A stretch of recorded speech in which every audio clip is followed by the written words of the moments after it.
Yes, Jesse. Yes, Jesse. I know. I was right, bro. I don't even know what I said, but I was right anyway because I'm always right. Do you know who you're partnering up with on Wednesday nights, bro? This isn't some regular geek. Yo, listen, where are my glasses, bro? I don't have my glasses for the opening skit. Did I leave them at the venue, bro? I can't fucking find them. What are you talking about? You pawned them. You put them on eBay. You know what, bro? I'm gonna have you washing dishes for like the next 6 weeks, bro. Those were expensive fucking glasses. What? Issa took them to Puerto Rico. Oh, come on, man. Stop bullshitting me, bro. Listen, make sure I have a triple of the peanut butter whiskey when I get to the bar, okay? Listen, Issa's still in Puerto Rico. I can't have any slacking off tonight, okay? I got a rant. You quit. Listen, bro. Listen, man. Don't let me get Thunder Rose and a fucking stick. Refried beans up your ass. Yeah, a triple. I'll see you later. This fucking guy. You fucking kidding me? I don't have my glasses. I don't have my cold beverage. What's going on around here, man? Jesus fucking Christ. Put your fucking signal on, man. Jesus.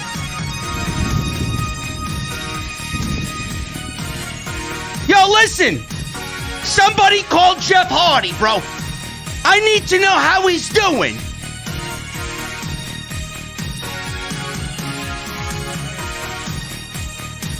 Oh my God, man. I need a triple and then some after tonight's Monday Night Raw. Holy shit. Monday Night Raw was so bad that I got everybody in the fucking chat still talking about Hook.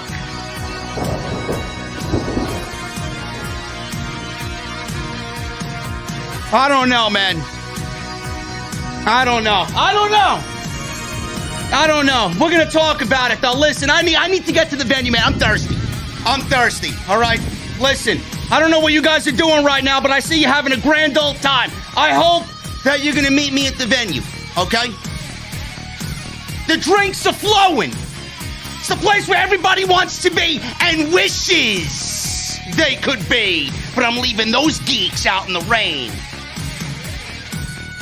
But before I get there, guys, listen, I got one question for you.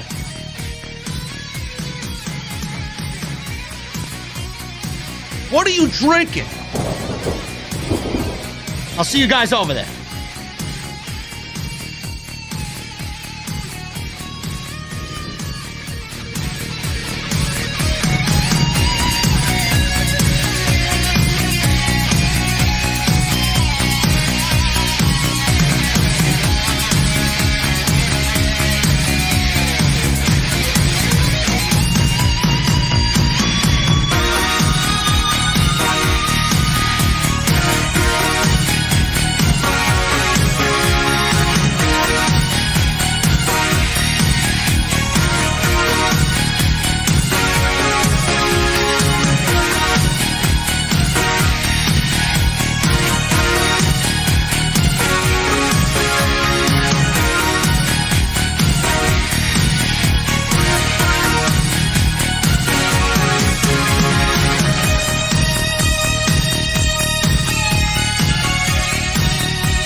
single champion on Monday Night Raw was a loser tonight. We are live, man!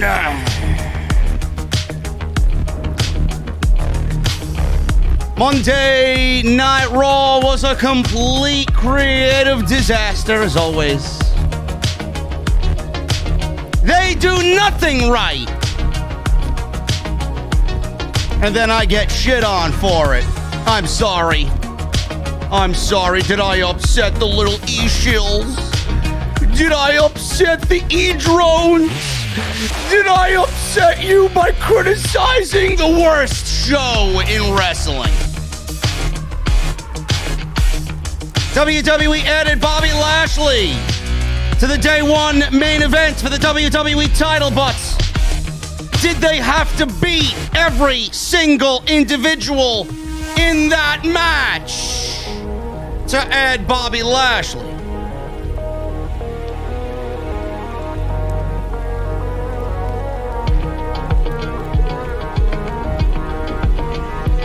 And everything else that happened on this show, man, I'm really struggling to find out what the hell happened tonight that I should even talk about. Absolutely nothing. But I tell you what, though, man, Matt Hardy came on Twitch, and now everybody's thinking what I was thinking. Where's my apology? There's a reason why I'm the king, and this is off the script.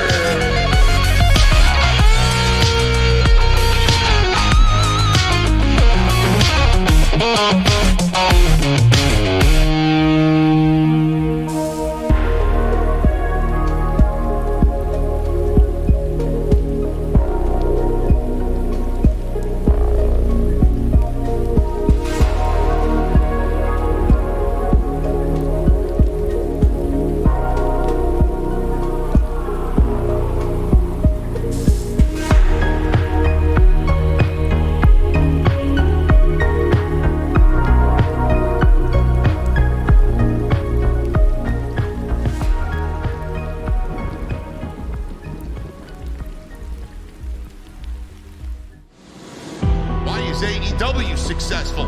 Why is Tony Khan running his promotion better than Vince McMahon and Bruce Pritchard are running Monday night and Friday night?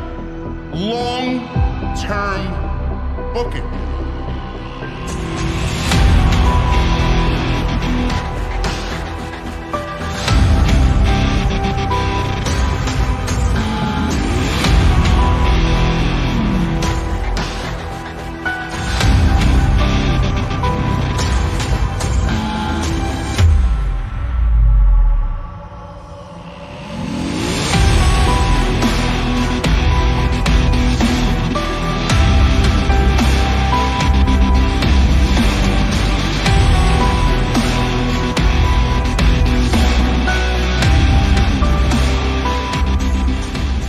What is going on, guys? Thank you so very much for joining me right here on Off the Script. This is your Monday Night Raw post show for December 13th, 2021. I am your host, JD from New York, and this is the OTS venue. Thank you guys very much for joining me on your Monday nights, wherever you may be. Raw was so terrible, people are still raving about Hook on AEW Rampage Friday night.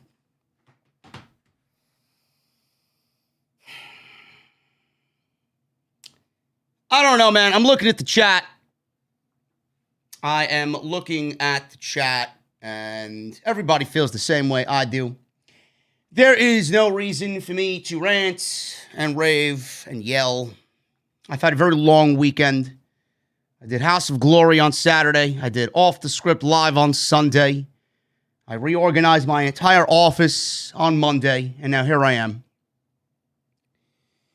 You know, the people that run WWE, they're clearly in the wrong business. They are. I am sick and tired of being called a hater. I'm sick and tired of being called somebody that watches the show and hate watches the show, and all I do is spread negativity, and I don't find the positive in anything. I mean, I don't know what you guys are watching, but maybe you should watch me on Monday, on Wednesday. On Monday, there's nothing positive. But maybe you guys should watch me on Wednesday. It's really nothing negative to say on Wednesday. I mean, it's clearly the better show, right? And that's the whole basis of my argument. If we got a good show, then we wouldn't have to pick out and criticize the negative, right? WWE, they already had a day one main event on Raw of Biggie versus Seth Rollins. We got Biggie versus Seth Rollins. That was going to be the big babyface versus heel feud on Monday Night Raw, which I have no problem with. Seth Rollins is doing some of the best solo work as far as he is concerned of his career. I think Seth Rollins is killing it. I don't really necessarily find anything interesting in what he's doing here with Big E. I don't really understand what the story is. I don't know what the background of the story is. What's the story? I don't know. It's just a babyface and a heel because WWE is not really good at telling stories. Then we get Kevin Owens added. to the WWE title match at day one. It now becomes a triple threat match for the WWE title. Kevin Owens is merely added. He is only added because WWE is looking to keep KO happy, because they know KO has a contract coming up at the end of January, and they're doing their best to sell him on the fact of, things would be different. Things would be different. We value you here in WWE. You're going to be a major player on Monday Night Raw, right? Meanwhile, he's not. Meanwhile, he hasn't been showcased as a major player. And all because you're wrestling for the WWE Championship, that doesn't mean WWE is going to keep you in the WWE title hunt for the duration of that 5-year extension that they want you to sign. So Kevin Owens is only there because WWE is looking to keep him happy and keep him under contract so that he doesn't go and join AEW. I know I'm correct on that. Then we come to tonight. Bobby Lashley attacked Kevin Owens, Biggie, and Seth Rollins last week. Oh, my God. The Almighty is back, right? Then we get Bobby Lashley opening the show tonight, and he's addressing the WWE fans as if anybody fucking cares about Bobby Lashley, right? Yes, oh, my God, I'm waiting with bated breath to listen to Bobby Lashley speak about what he did last week and his dastardly attack on all three men in the triple threat match. Oh my goodness, man. This is such captivating fucking television. Bobby Lashley's out there. He wants to be included. He wants to make it a fatal four-way now. So WWE, instead of just adding Bobby Lashley to the WWE Championship match, which wouldn't have made sense because he didn't really do anything to earn it, but if you look at it, it's probably the best situation, because if WWE tries and runs with the story, they'll butcher everything and bury everybody, which is exactly what they did tonight. I would have just added him to the match. WWE comes up with this genius plan, which I'm sure Bruce Pritchard came up with, because we all know that creative goes through Bruce and then goes through Vince, and then it's approved. WWE comes up with this unbelievable idea of Bobby Lashley running a makeshift gauntlet match where he's got to beat Kevin Owens, Seth Rollins, and Big E in the same night to be included and get added to the WWE title match at day one. WWE started Monday Night Raw off with Bobby Lashley, a heel, Seth Rollins, a heel, and Kevin Owens, a heel. I don't know how this made it past quality control up until this point. WWE started the show off with 3 heels. I'm sorry for everybody out there in social media land, all these degenerates out there. I'm sorry, Bruce. I'm sorry, Vince. I'm sorry, Baron Corbin, because I'm the dumbest guy on the face of the planet, right? Please correct me if I'm wrong in any way. How are you supposed to expect fans to legitimately give a shit about what's going on at the beginning of the show when Bobby Lashley is a heel, Seth Rollins is a heel, and Kevin Owens is a heel? Who exactly am I supposed to cheer for and why? I leave the forum open to you guys. Here's the answer. You're not supposed to care because nobody gives a shit about Bobby Lashley, Kevin Owens, and Seth Rollins. There's no reason to cheer any one of these guys. WWE started the show off tonight with 3 heels, then out waltzes Big E, the only babyface in this program. So then we're going to add Bobby Lashley to the match and then come up with this grand plan for him to run through all 3 guys who are already in the match to get added to this match and make it a fatal 4-way. So WWE has Bobby Lashley maul Kevin Owens. He barely got any offense in on Bobby Lashley tonight. They tried to make it look competitive, but it really wasn't. So Bobby Lashley goes through Kevin Owens. Seth Rollins wins by disqualification, which they then turned into a no DQ match, which then led Bobby Lashley winning because he low-blowed, or I think pinned, Seth Rollins off of a distraction roll-up because of Kevin Owens.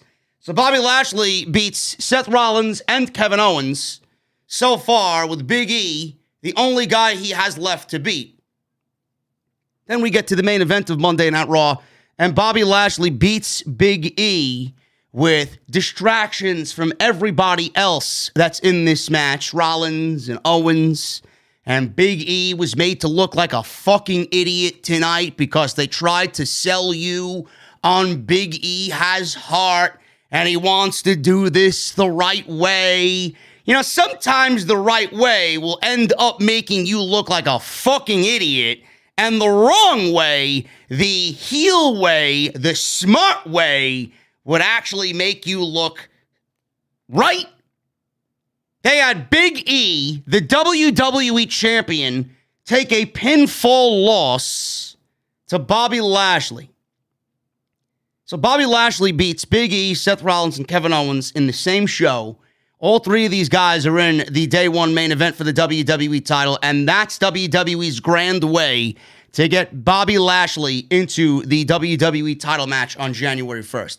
You mean to tell me that there was no other way to get Bobby Lashley into this main event? We had to beat Seth Rollins. We had to beat Kevin Owens. We had to beat the WWE Champion in a non-title match in the main event of a fucking Monday Night Raw in the darkest depths of Minneapolis tonight.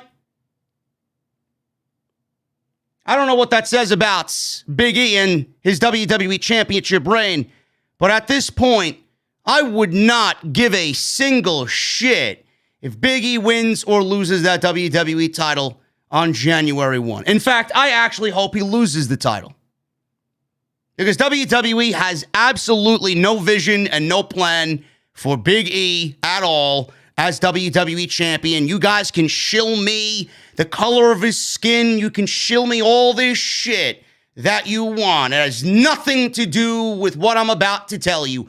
Big E is a failure of a champion. And so does WWE think the same thing. Big E is not the type of superstar everybody makes him out to be. He's not. Here's a fucking clue, folks. Nobody is. The only one that's a superstar in this company is Roman Reigns, and he's being booked like one. The only superstar in this company is Brock Lesnar. That goes, and it's without saying, it's Brock Lesnar. Those are the only 2 guys in this entire company on that male side of the roster that are legit superstars. Everybody else is a fucking afterthought, and Big E is not the type of guy you all make him out to be. The rating has been absolutely some of the worst in the history of the show with him as champion. You don't think WWE is looking to take the title off of Big E at day 1?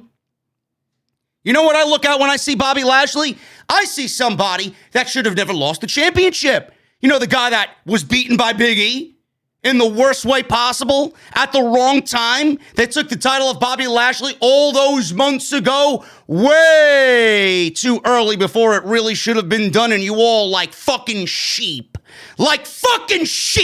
jumped up and down and claimed that I was hating. Now look at where your WWE champion is. Fucking buried on Monday Night Raw. After last week's fucking debacle, where he opened the show and the WWE title was made to look like an afterthought. The following week, WWE puts him in the main event and has him lose to get Bobby Lashley involved in the main event. It's Bobby fucking Lashley. You couldn't have just come up with a different way to get him in there? Just put him in there. Is it worth beating your WWE champion? Why couldn't you have him beat Seth Rollins and only Seth Rollins, being that Seth Rollins is the real number one contender? Was that too difficult of a decision to make? Or am I out there losing my fucking mind? No, but you fucking sheep want to continue to gloat that Monday Night Raw. There's nothing wrong with it. What a fucking disaster. An absolute disaster. Seth Rollins, number one contender. Now we're ending up with a fatal four-way. I don't give a fuck about any of these guys in this match. I don't even know what the fucking story is. I don't. Nor do I care. It's a waste of everybody's time. Bobby Lashley now looks unstoppable. You booked him to beat all three of your top guys on this show. You want me to think that Bobby Lashley now isn't winning that WWE title? In fact, if he doesn't win, WWE will then make another fucking mistake. As far as I'm concerned, Bobby Lashley should be the WWE champion after tonight's performance. What are you going to have Big E do? Go to day one and pin Kevin Owens and beat everybody and show everybody how this Monday Night Raw was a fucking waste of time? That's exactly what they're going to do, because it's typical WWE. Bury everybody in the match and have Big E make everything that happened tonight absolutely fucking useless. You know I'm right. I've been right every single fucking instant on this this show. Every single month, every single week I've come on here. Every single thing I've discussed this year as far as a major story or a major storyline on these shows, I have been correct. And you will never see anybody clip, oh, JD was right on that one. No, they only want to clip the 20-second out of context clips, which always end up me being right anyway. So good luck with that. Where are my fucking apologies? On top of that, WWE not only had the WWE champion lose tonight, they had Damian Priest, the United States champion, lose tonight. They had Matt Riddle, one half of the Raw Tag Team Champions, lose tonight. The only one that didn't lose tonight was one half of the Women's Tag Team Champions, and that is Zelina Vega. It's the only person with a championship that wrestled on tonight's show that did not lose. But she ended up burying Rhea Ripley further than I could have ever imagined. WWE absolutely butchered the top contenders on their show, and they don't think that it will come back and bite them in the ass.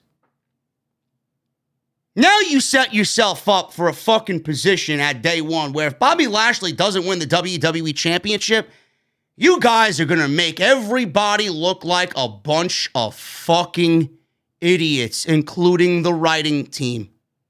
I hope you realize that Big E cannot win that match at day one now. You do realize that, right? I want to see you do the wrong thing, and then I'll be sitting here right here with this fucking green screen behind me, calling you idiots out all over again, claiming to start the new year, as usual, per my personal fucking sources, I was right again.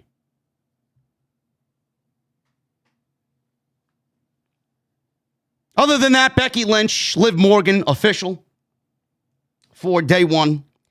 It's pretty much setting up Liv Morgan to win the WWE Raw Women's Championship. It's probably going to end up the same exact way that I had envisioned it and talked about last week. Liv Morgan beating Becky Lynch at day one, only to lose it at the Royal Rumble, because Liv Morgan is going to cheat to win. She's going to cheat to win. You think Liv Morgan's going to beat Becky Lynch clean? Yeah, right. Yeah, right, man. You must not know who runs this fucking show, man. Give me a break. Come on now. Becky Lynch is not losing clean to Liv Morgan. That match is official. Tag team championship situation has to wait a couple of weeks. Apparently, there are several members of the Raw tag team division injured. Rey and Dominic Mysterio versus the Street Profits did not happen because of injuries to both teams. So the RK Broniments was not on tonight's show. So we will go over everything else that happened on tonight's show, but that was the big thing. Bobby Lashley decimating the top of the card for WWE Day 1 and his inclusion in that WWE title match. And WWE doesn't realize the damage that they have done. But that's why I'm here. That's why I am here. Thank you guys very much for joining me on your Monday nights, man. I'd really, really appreciate you guys very, very much. You guys are awesome. What a week, man. What a weekend. We had a great weekend. House of Glory rocking and rolling on Saturday night with For the Glory. It was me and Solomonster on commentary, man. We kicked ass, as always. I listened back to the show, man. Very happy with my work. Hopefully you guys enjoyed the commentary by me, Solomonster, and our boy Dr. Hillary P. Wisdom, who's coming along quite nicely as the third commentator on our team. If you guys want to go watch the replay, Fight TV, you guys can actually go check that out. Also, make sure you guys check out Off the Scripts, episode 400. That is live on Sunday night. And we were here for almost 3 hours, man. So go check that out. Lots of stuff over there, including the big story we got. Sources saying that Jeff Hardy was clean and sober before he went out and performed in Edinburgh, Texas. And the funny thing is, everybody clipped my out-of-context clip for 20 seconds with the full context in the entire video, claimed that it was news and claimed that I said that Jeff Hardy faked being inebriated to get out of his WWE contract, which I never said. Several sources ran with that as news, and now those sources look like a bunch of fucking idiots. But I don't anticipate an apology for that. But I'm glad I could make your evenings, and I'm glad that you can get some clout off of my name and my show and my hard work to shill your fucking dead channels and dead social media. Because every time I'm mentioned, the likes, the views, the clicks, they're about 100 times more than what you usually get on your own shit. Why? Because I'm the best at what I do. Make sure you guys go check out OTS 400, man. Excellent, excellent show. Follow me on social media at JDfromNY206. That is Twitter and Instagram. Hit that subscribe button down below. Turn on the bell for notifications. Make sure you guys go check out Bonfire. Get your Off the Script t-shirts, man. We got some great looking t-shirts. We got the new OTS, NWO, white and black, and the LTB, long-term booking in the Wolfpack. Bonfire.com is the exclusive home of Off the Script, so go get your t-shirts today. Link is down below in the description, or if you guys want to look underneath the video player, you guys can check that out. Easy access for you. Also, tonight's show is sponsored by my great friends over at Blue Chew. BlueChew.com. You guys are going to use code JD at checkout for your free FREE sample. I'll be live Tuesday night with NXT, and then Wednesday's the big one. Jesse and I will be here live in the venue for Wyndham.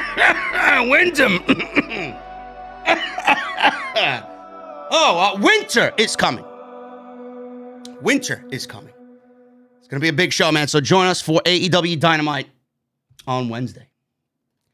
Monday Night Raw opened up with Bobby Lashley and MVP. Lashley began saying last week he showed everyone what happens when you disrespect the Almighty. You know, Bruce, I hope you realize that you now know what happens when you disrespect the fans, because Monday Night Raw is getting some of the worst ratings in the history of the show. When you put on shows like you did tonight, people stop watching. People don't watch. People don't tune in. I hope you know that. I don't think you do. He said, you say his name once and he will show up and then bad things happen. MVP said guys like Kevin Owens and Seth Rollins come out here whining, complaining, and backstabbing to get into a WWE title match. He said Lashley never whines and complains, but rather he makes statements. I'm sorry. Where did Rollins complain, whine, moan, and backstab to get a WWE title match? Correct me if I'm wrong. Didn't he win a 5-way ladder match? Was it a 4-way or 5-way ladder match to become the number one contender for the WWE title? So where exactly did Seth Rollins whine and complain about getting a WWE title opportunity? I don't know who wrote this. Who writes this shit? Do you not remember what happened on your show legitimately 6 weeks ago? Why do I remember but you don't? I can't even stand watching this shit, let alone fucking write it. What an awful fucking line. Said Lashley never whines and complains. He makes statements. He says, it's imperative that Lashley be added to the day one pay-per-view because there is no better way to start the new year off than with Lashley as your almighty WWE champion. There's no better way to start your pro wrestling viewing than watching TBS Dynamite, the debut episode on TBS. Fuck WWE, fuck Monday Night Raw, and fuck everybody associated with this program. Nobody gives a shit about Bobby Lashley winning the WWE title. Kevin Owens comes out. Kevin Owens says he isn't disrespectful to them, and in fact, he hasn't paid any attention to anything they've said for 2 years. He said now they're trying to weasel their way into his title match at day one. He said Seth earned his way into the title match at day one, just like he earned his way in as well. You have not earned anything to get this title match. He said he is doing this for the fans so they can have a good example leading as WWE champion. So now he wants to be a babyface. I thought he was a heel. He wants the fans to have a good example as WWE champion. I don't know what role he's playing. Is he a heel? Is he a babyface? What is he? Why is he saying stuff like that unless he's being a sarcastic prick? He said it's hard enough to win a triple threat match against two top-tier guys, so he doesn't want Lashley in there. He said he would go to Adam Pearce and Sonya Deville. Seth Rollins then comes out. Seth walked out in a purple and black suit. Purple head to toe in front, back to toe in black. So it was purple and then black on the suit, front and back. It's almost like very Two-Face like. He had a black shirt on. Seth said to Lashley, he admires the suit game he's got going on there. Lashley came out in this bright red suit from top to bottom. Said he has to take Owens' side on this one, even though he despises him. As Seth and KO argued in this segment over whose title match it is at day one, Lashley told them to come to the ring and stop him from entering their match. KO and Seth looked at each other, and then KO then told Seth, he can't take us both. Seth agreed. KO told Seth to go first, and he'll be right behind him. Seth says he's in a suit. KO said Seth is faster than him. MVP then chimed in and told Seth that if Bobby hits him, KO will run. KO and Seth said they didn't hear what MVP said. Then out comes Big E. So we had Lashley, Seth Rollins, and Kevin Owens to start this show. All three are heels, and absolutely no reason to cheer any one of them right now. I said this the last 2 weeks. when it pertains to the challengers and champion here in this match before Bobby Lashley was even a thought about being added to the match. I don't really have any liking to any one of these guys, Rollins, Owens, or Big E, at day one.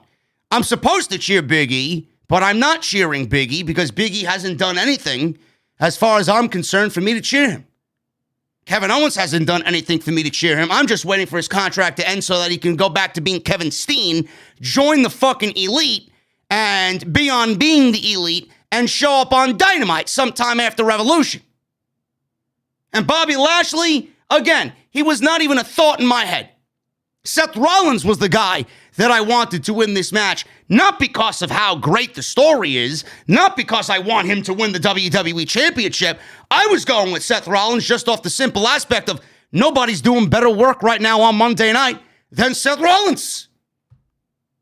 I was going to go with Seth Rollins as a way to reward him for the great job that he's doing. That's not enough to give somebody the WWE Championship in this situation. That's lame. But that's what we're stuck with.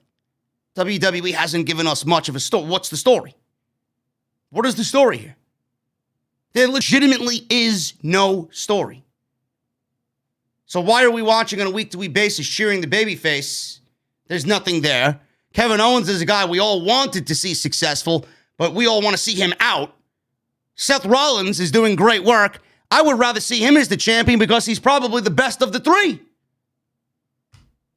Now you add Bobby Lashley in, and I just don't give a shit. Bobby Lashley has been dominant all year on Monday Night Raw. Bobby Lashley, as far as I'm concerned, should still be the WWE champion. They should have never taken the WWE Championship off of Bobby Lashley. Bobby Lashley should have went into WrestleMania as the WWE champion, and then that would have been the place for Big E to cash in the briefcase and become the WWE champion. That would have given them from Money in the Bank all the way up until WrestleMania to build Big E up as a legitimate champion. But they didn't do that. They wanted a moment on opening night for Monday Night Football, thinking that it was going to sway the results as far as the ratings are concerned. They wanted a big pop coming out of AEW's All Out after that show. WWE botched Big E and him winning the WWE Championship, and that is proving me to be right from the moment I said it. He's done nothing with the title. His fucking reign has been terrible. He hasn't looked like a dominant champion. He's opening shows as the champion, losing tonight to Bobby Lashley, absolutely being destroyed by Roman Reigns. It wasn't even a fucking contest at Survivor Series. You would think him in that match with Reigns, it would be neck and neck, two of the top champions on the fucking brand. No. There was one guy that was dominant over the other, and it was Reigns over Big E. If that match proved anything, is that Big E is nowhere on the same planet as Roman Reigns. What exactly has Big E done with the WWE Championship? Trying to figure that out. If you guys want to say Drew McIntyre or wrestling Drew McIntyre, negative.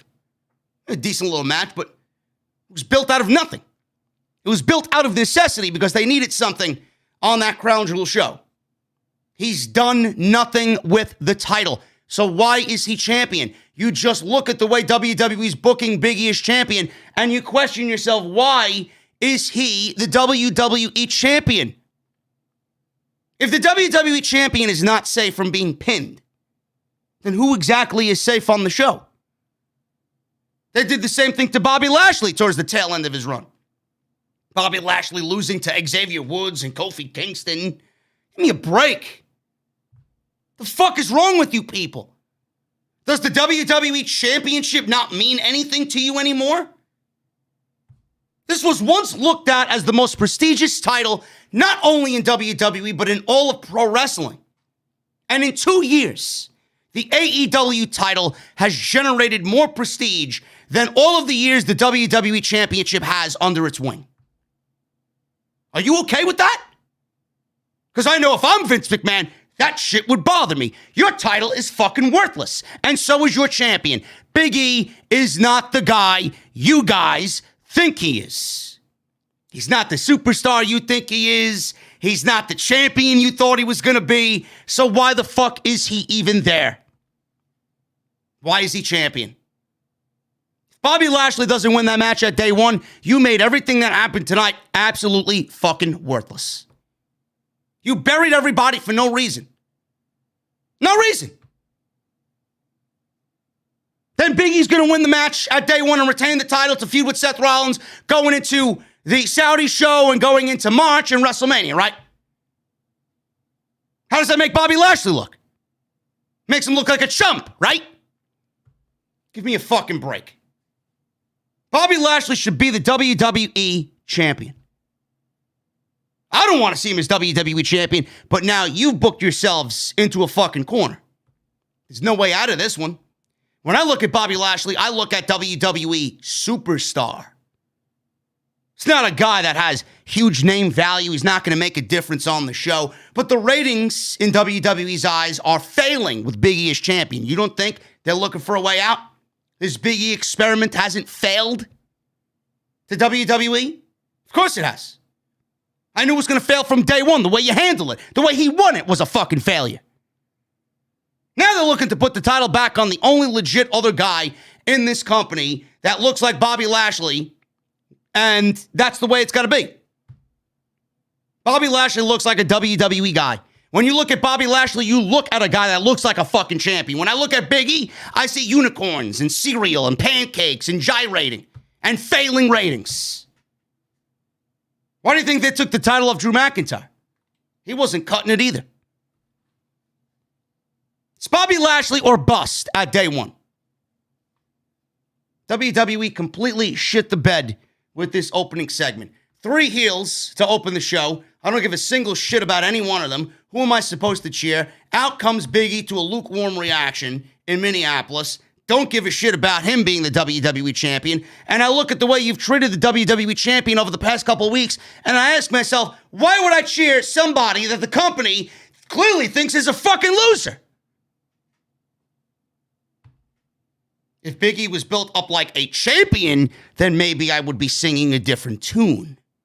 But I'm not. I'm singing the tune of, I don't care.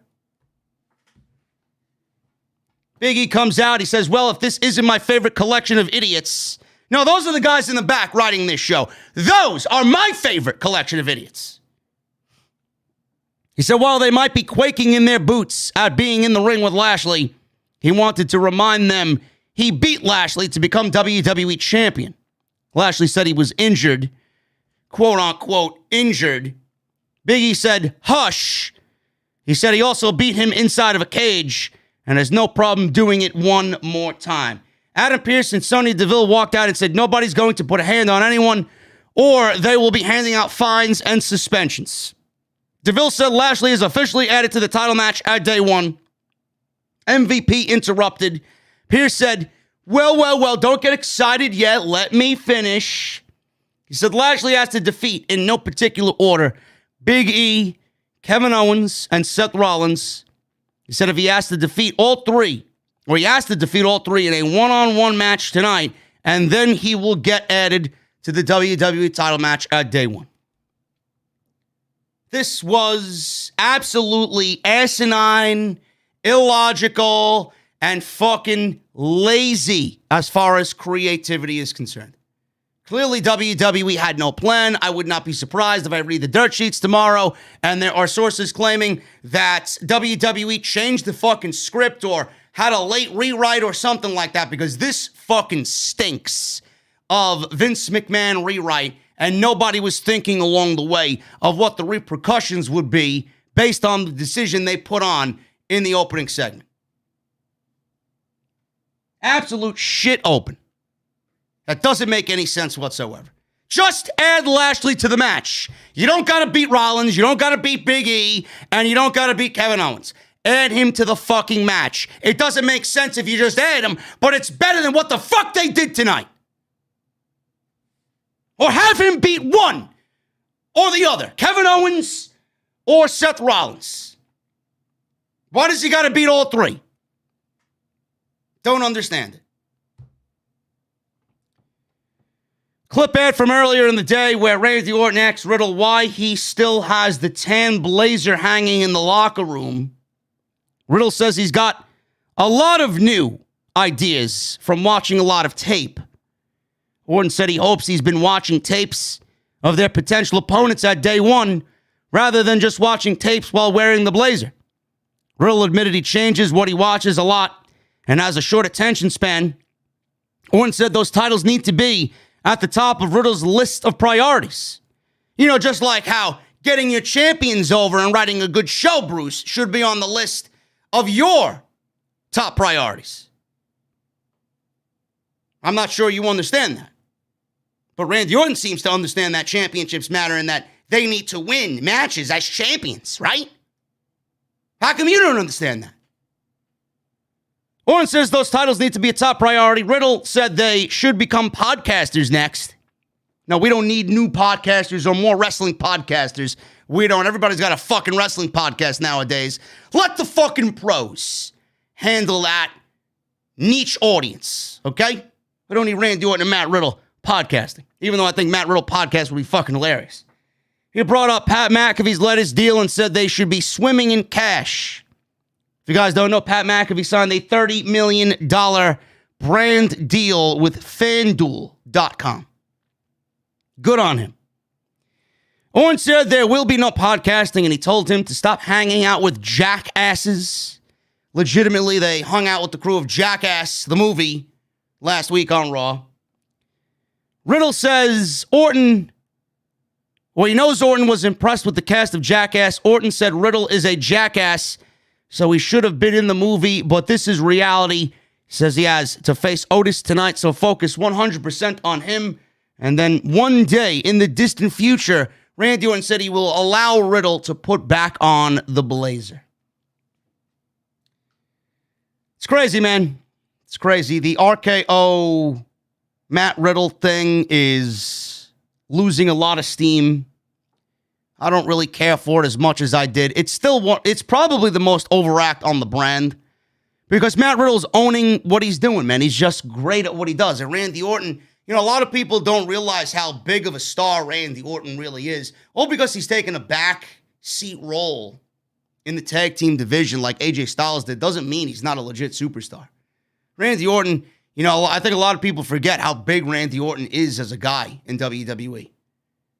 And all because he's doing the tag team title thing with Matt Riddle, that doesn't take away from his star power. He's still every bit as popular and every bit as big as you remember him being. WWE just doesn't utilize that. They're hopefully using this to get Matt Riddle over to the next level. I hope they realize that with AJ Styles before it's too late. AJ Styles should be in contention for the WWE Championship. And hopefully that happens next year. This team with Omos, it needs to die. It's got to go away. But I hope that this Randy Orton and Matt Riddle thing is drawing to a close. It's coming to an end. This is your WrestleMania match. Randy Orton and Matt Riddle is your WrestleMania one-on-one match. They lose the titles to the Street Profits or they lose the titles to Otis and Gable. I would put it on Otis and Gable. I would. Just put it on an unknown tag team. Put it on those guys. Let them run with it for a couple months. And have Orton turn on Matt Riddle. And then that's your match at WrestleMania. Sony and Anna Pierce tried to talk some sense into Seth Rollins and calm him down. Kevin Owens was there, Biggie as well. They said the odds are against Lashley. Pierce says since he entered the match last to Kevin Owens, he should wrestle Lashley first. Kevin Owens didn't like that, but then talks himself into being okay with it. He said he'll beat Lashley, and that's no lie. Seth then hung his head down and realized that this is not going to go well with Kevin Owens starting it off. Well, I better go get changed, says Seth, because he knows Kevin Owens is going to lose. Biggie said, one way or another, I will walk out of day one still your WWE champion. Yeah, good luck with that. With what WWE did tonight, Bobby Lashley needs to be the WWE champion. No question. Matt Riddle with Randy Orton versus Otis. You had Chad Gable in his corner. We got a decent little match between these two. Otis was beating him down. Riddle started to make a babyface comeback. And it ended up with Otis beating Matt Riddle tonight on Monday Night Raw. Otis slammed Riddle into the barricade, which led to a commercial break. Orton actually was there at ringside. He got out of his chair to rally the crowd and rally behind Riddle. Riddle avoided a charge, fought back with some strikes, some kicks, but Otis blocked an RKO attempt, or RK Bro attempt, and hit the world's strongest slam for a very clean pinfall victory over Matt Riddle. After the match, Orton tried to give Otis an RKO from behind, but Otis pushed him into Gable, who ate the RKO instead. And then Otis completely leveled Randy Orton with a back elbow before standing tall in the ring after the match. I don't know what that means, but that may put the Alpha Academy in contention for a Raw Tag Team Championship match, because they beat one half of the Raw Tag Team Champions. That spells championship match if you go by WWE's logic. Can't take Otis and Gable seriously either. They've been booked like fucking losers. And I don't know why Matt Riddle is losing on television as the Raw Tag Team. Why are champions losing on television? That's what I want to know.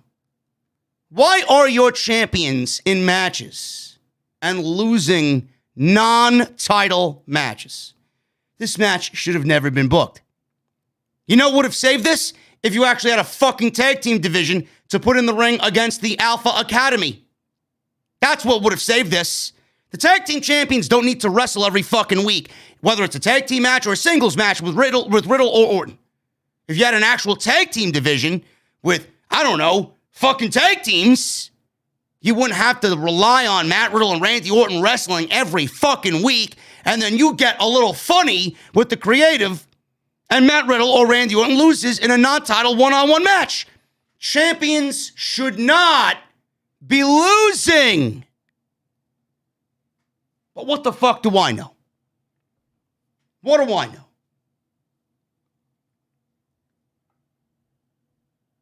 Bianca Belair. Soundbite aired with Belair talking about DouDrop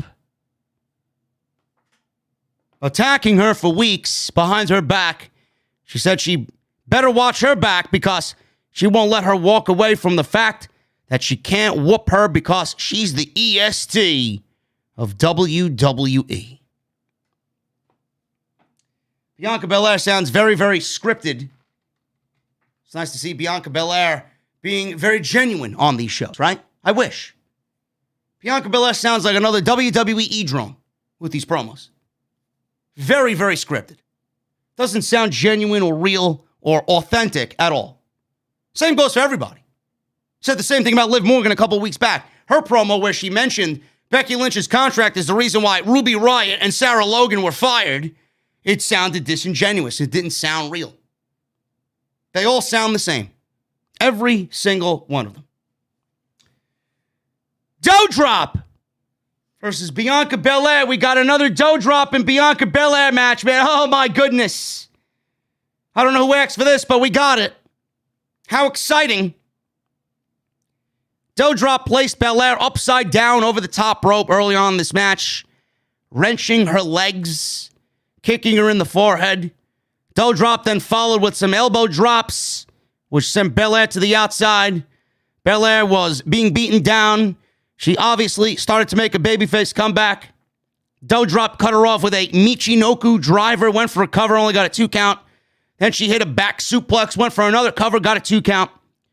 DouDrop went up for a Vader bomb, but Belair countered into a power bomb attempt. She smashed DouDrop's head on the turnbuckle. DouDrop stood up there on the second rope, all dazed. Belair came from underneath. Big power bomb. She goes to the top rope, hits a beautiful 450 splash for the 1, 2, 3, and that was it. That was it. Belair pins DouDrop, and you would think You would think WWE has Belair gets the win over the heel DouDrop, right? This should be it. This should be the end of the feud. They should not be wrestling again. Nobody gives a shit. Nobody wants to see it. Belair got her revenge. She taught DouDrop a lesson. She got the win, right? After the match, as Belair celebrated on the stage, DouDrop attacked Belair again from behind, and she mocked Belair by slapping her own ass. Oh, I thought you thought the match was over. Well, the feud was over, rather, right? I thought you were hoping that we weren't getting another match, a third match. But being that everybody else in the women's division is tied up, and that leaves nothing for Bianca Belair to do, now we have to suffer through another match with DouDrop. Meanwhile, the outcome of tonight's match should be the end of the feud. But again, just like I pinpointed in the tag team division with your tag team dilemma, because you have no fucking tag teams in your division, you have no women in your women's division on Monday night. I guess this is all part of the let's wait and see what happens type of deal, right? I'm still waiting on that payoff for Bianca Belair and Becky Lynch that everybody still seems to think is coming. Where is it? Yeah, I'm sure this has everything to do with that, right? Yeah, let's wait and see what happens, right? Sure thing. Sure thing. Nobody wants another match. Move on. Nobody gives a fuck about DouDrop. Change her name back to Piper Niven, please. Please. Or better yet, something cool, like Viper, right? No, but you can't have two Vipers on the show. We already got one Viper. God forbid we got another fucking Viper on the show. How did that work out for Karrion Kross, though, right? How'd that work out for Nikki Cross? Now she's Nikki Trash. And Karrion Kross, he's no longer with the company. They had to change Nikki Cross's name because they had another Cross coming up. They changed her name. Now she's a fucking loser, buried in Cross, fired. How'd that work out? Now I'm just rambling. Angry, but rambling. Kevin Patrick interviewed KO, asked for a word from him going into his match against Lashley. Lashley said it's trash that this opportunity is even being given to Lashley. And it's a trash situation that he's going first. And St. Paul is trash, Minnesota. So clearly he's a heel. So we got Bobby Lashley and Kevin Owens as heels wrestling for Bobby Lashley to gain entry into the WWE title match at day one. Who exactly am I supposed to cheer for? I don't get it. He said he will put an end to this right now and then go on to win the WWE title at day one, and that is no lie. Kevin Owens is leaving WWE at the end of January when his contract expires, and that is no lie. Making sure you guys are aware that Kevin Owens, this is the last you will see. Get used to it. Enjoy it while it lasts. Kevin Steen, Kill Steen, Kill, will be back on national television for Tony Khan and AEW. They aired a next in line program vignette, which the commentators went over. All these collegiate athletes, all these football players, gymnasts, all these people, models, the next in line program. The next in line program is Nick Khan's way, Vince McMahon's way, Bruce Pritchard's way of telling Triple H, fuck you, Paul. Fuck you, Levesque. Your ways didn't work around here. But they did. Because everybody loved the way Triple H was handling business in NXT. You know, so much so that Karrion Kross was fired and WWE buried him on the way out because their creative is fucking abysmal. Scarlett Bordeaux, Karrion Kross's wife, claimed that Triple H took such great care of them that Triple H guided the character and what they needed to do better than anyone did. that they had come up with ideas, and when they brought their ideas to Triple H had 2 or 3 other ideas that were so much better than what they originally came up with. But everybody says Paul Levesque was a problem, right? Now, Triple H's way didn't work, though, right? Now we need the Next in Line program. It's not the Next in Line program. It's the Fuck You Paul Levesque program. It's exactly what it is. Paul Levesque's way worked. And the reason why it's not there anymore is because it did work, and Bruce Pritchard and Vince McMahon were getting a little envious and jealous. Oh, we got to give this guy all the credit for the future of WWE. Let's wipe his slate clean and get him the fuck out of there. So Triple H had a heart attack because of everything that they fucking undid, and now he's home weeping and crying while his show is absolutely fucking dead. Now we got the Next in Line program. The Fuck You Paul Levesque program. AJ Ferrari, Aaliyah Hitchens, Carlos Aviles, Dalton Wagner, Glenn Logan, Haley Cavender, and Hannah Cavender. They found their next Bella twins, guys. Get ready. They signed blonde twins in the Next in Line program. You think this is a Paul Levesque program? Oh my goodness, man. Paul Levesque is running the program. He's a fucking puppet. He's fucking taking orders about what needs to be hired by Bruce and Vince and Johnny. People power, people power. They found their new Bella twins. They were jerking off already. At the sight of, oh my God, we got our new Bella twins. Can't wait to see fucking twin magic back on TV. Like it's some original fucking concept. Joe Spivak, John Cron, John Seaton, Lexi Gordon, Masai Russell, Mason Paris, and Riley White. Those are the names that they listed. Everybody on commentary is like, I can't wait to watch these future stars in the ring with WWE. Yeah, sure thing. Then they show Gable Steveson sitting front row because he's from Minneapolis. And he was there with his Olympic gold medal. And he's a Raw superstar. You know, I remember when Triple H did this. But everybody that Triple H brought to the NXT takeovers got standing ovations. This was a very lukewarm reaction for Mr. Gable Steveson, man. WWE seems to think they got their next Kurt Angle. But I'm here to tell you that there will only be one Kurt Angle. Good luck with that. Good luck with that. Bobby Lashley versus Kevin Owens.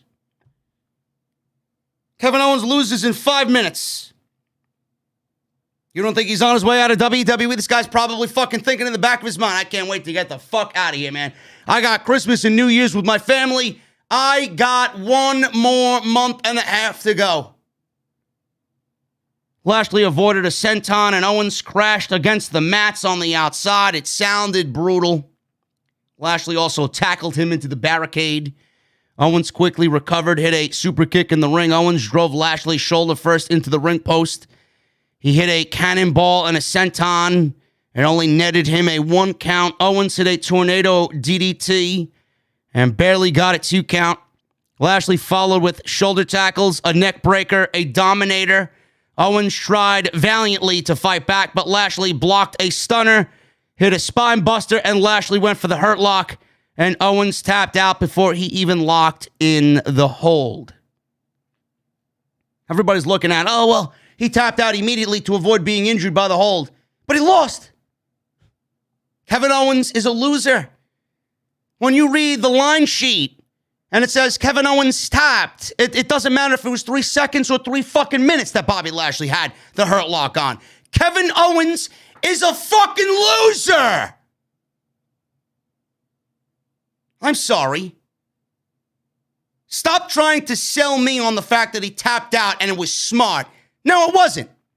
Kevin Owens lost. And he should have never been put in this situation to begin with. If you wanted Lashley in the fucking title match, you should have Lashley on television winning fucking matches. That's the way you do it. Not by beating the fucking people that are already in the match trying to contend for the fucking title. But what the fuck do I know? Yes, because this makes Kevin Owens a top contender to win the fucking title at day one, right? So fucking garbage. Rollins was backstage watching this. He was pissed because Owens didn't even try. DeVille let him know that he's up next against Bobby Lashley. We got another promo from Veer Mahan. Veer Mahan is coming to Monday Night Raw. When is he coming? I'd love to know. And when he comes to Monday night, what exactly is Veer Mahan going to do on Monday Night Raw? This guy's going to walk out there. This guy's going to have very generic cultural style music that fits his gimmick. People are going to roll their eyes. And within day one, this guy is dead on arrival. Dead on arrival. I don't know why we need Veer Mahan. What is Veer Mahan going to do on Monday Night Raw? We already have enough fucking heels on this show. This guy's going nowhere and nowhere fast. WWE seems to think that they got their new big fucking Indian star on the show. Veer Mahan. He's been coming for the last 3 months. Where the fuck is he coming? Becky Lynch. Jesus fucking Christ. This show continues to get worse and worse and worse. Becky Lynch makes her way out to the ring. She said it's a big night for St. Paul. Now that big time Bex is in the building. It's a big night for me too. I made myself an eggnog latte while you were on TV because I can't stand to hear the sound of your fucking voice shilling me a heel gimmick that clearly is not working, Becky. Double shot eggnog latte. Don't at me. It's delicious. Foamy eggnog, 2 shots of espresso, a couple of fucking spoonfuls of pumpkin spice powder. Oh, my goodness, man. Oh, my goodness. Now you know what I did while Becky Lynch was cutting her promo. Becky asked the fans if they remembered how they wanted her to come back, but then suddenly they have a ton of opinions on how she does her job. Oh, yes, Becky. I can do and say whatever the fuck I want as long as I'm within boundaries of your character. You know, Rebecca is probably the sweetest woman to walk the earth. There's such great things about Rebecca Quinn, right? But Becky Lynch, the character, is fucking garbage. I have every right to say that. I think it sucks. So the fans, yeah, they do have an opinion. You want to know why, Becky? You want to know why, Becky, people have an opinion of you? And you say these things like this in their obviously scripted WWE promos.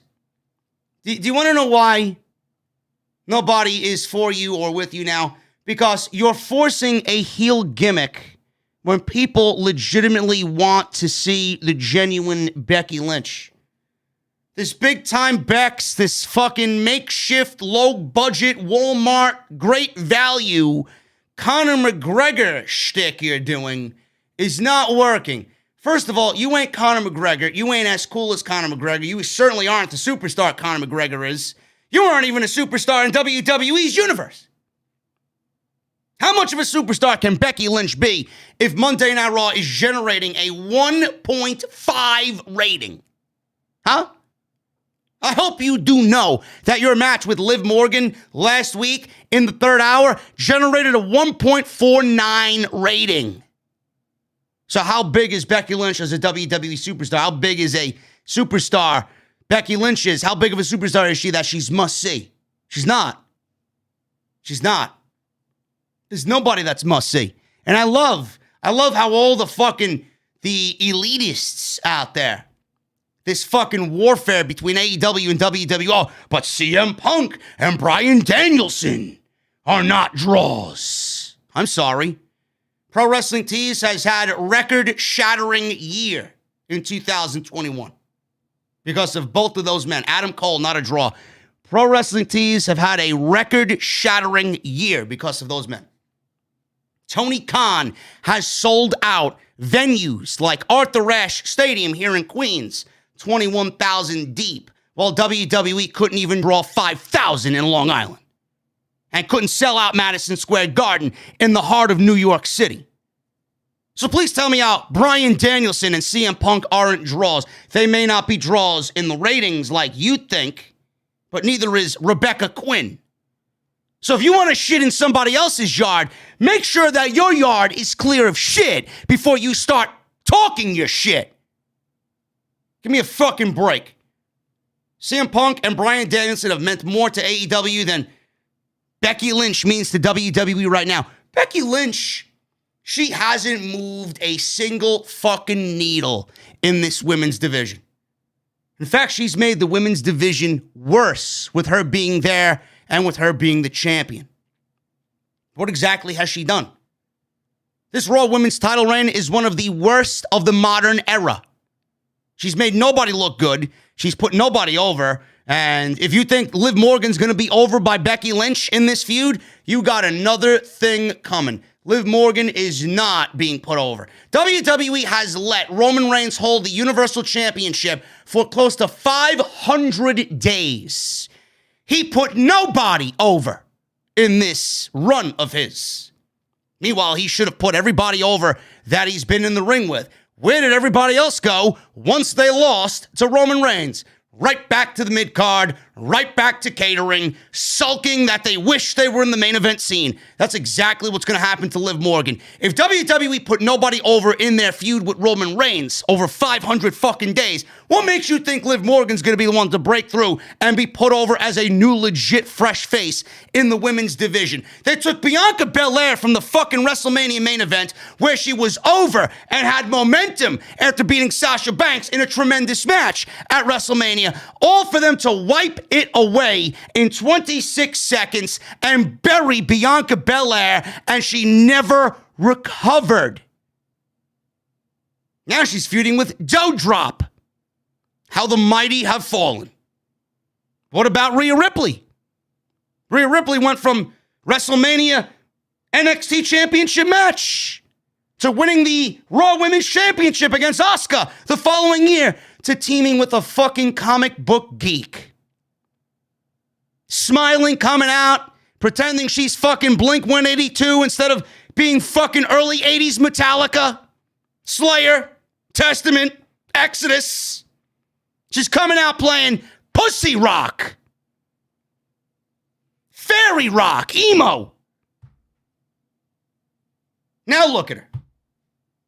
If WWE didn't put her over, what makes you think Liv Morgan's going to be one to break through the glass ceiling?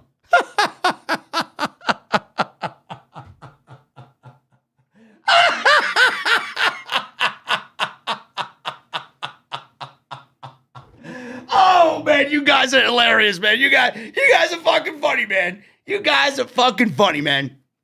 I tell you.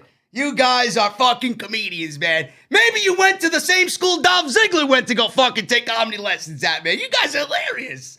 Swear to God, man. Social media sucks. Okay?